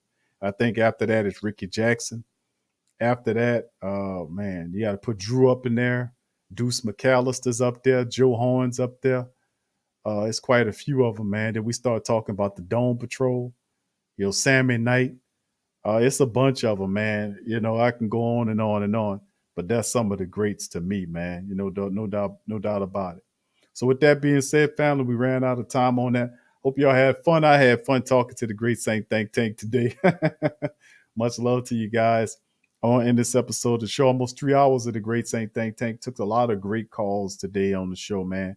Man, great commentary from the family members. Appreciate y'all giving y'all time and sharing y'all thoughts and concerns on the team as well. Man, a lot of great commentary today. So with that being said, fam, we're going to tip out on that. Just a programming note to let the family members know that the Madden, the TSC Madden simulation started Memorial weekend, last weekend, Monday, matter of fact, and the Saints beat the brakes off the Green Bay Packers in that matchup. Man, they beat them bad. Jameis Winston threw for like 400 yards. And I mean, it looked pretty good. And of course, we got another matchup coming up this upcoming Sunday against the Carolina Panthers. That's at noon Central Time on this channel. So be in attendance for that as well, family. We might pop up here with a Saturday show. You never know with me. We might cover some news on Saturday. So y'all hit the notification bell as well for that. And it might be coming up. The Pelican post-game report will be also tomorrow. For the flock, the Pelican post-game report will be tomorrow. DC will chime in and we'll go over the latest Pelican news and notes and also open up the chat for the flock to speak their thoughts as well. So with that being said, we'll tip out on that. I appreciate you guys. And also just not to mention our Tough Tiger Talk family members, LSU. Our Tough Tiger Talk is coming back off its hiatus. It starts Tuesday for Tough Tiger Talk Tuesday. So, I mean, I think that all rolls together.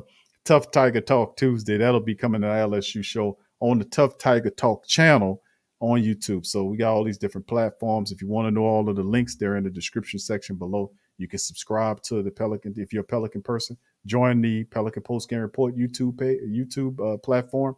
We be doing shows quite regularly there. Also, LSU Tiger stuff. We do that as well. Other stuff, all that's in the description section as well. So with that being said, Ramsey says, can we please leave the Home Depot screens on the shelf? Oh, that was so funny. That was funny. All right. All right. So with that being said, man, much love to all you guys. And hit the notification bell. I might pop up and see y'all on the platform tomorrow. Might cover some news and notes and as well, and go over some things with you. We'll see how it all shakes. But much love to the family members. I appreciate y'all for chiming in. Y'all be safe. Keep your heads up. Stay positive. And who that to you? Peace. Yeah. Well, all right. Like you always say, welcome, welcome, welcome. Number one sports talking D. We ain't like the Falcons, we won't blow the lead. Look, all we talk is who that, who got cut and who back. Rookies and the vets, players you should look at. It's the sports coma, you don't wanna miss it. Got the pre-game, party, post-game statistics. Get a visit from Sway, maybe DC or 5. It's the hottest thing smoking, Big Q and the guys. Go to YouTube Live, make sure you subscribe. Interviews inside the Saints locker room high. Talk to Drew, Jordan, Zach, Peyton, New Orleans, Who Dat Nation. Best believe when I say we bleed gold and black. Ain't a miracle or rivalry could ever hold us back. No, Beastquake, Bounty Gate, let the truth be told. It's the sports coma, all we know is say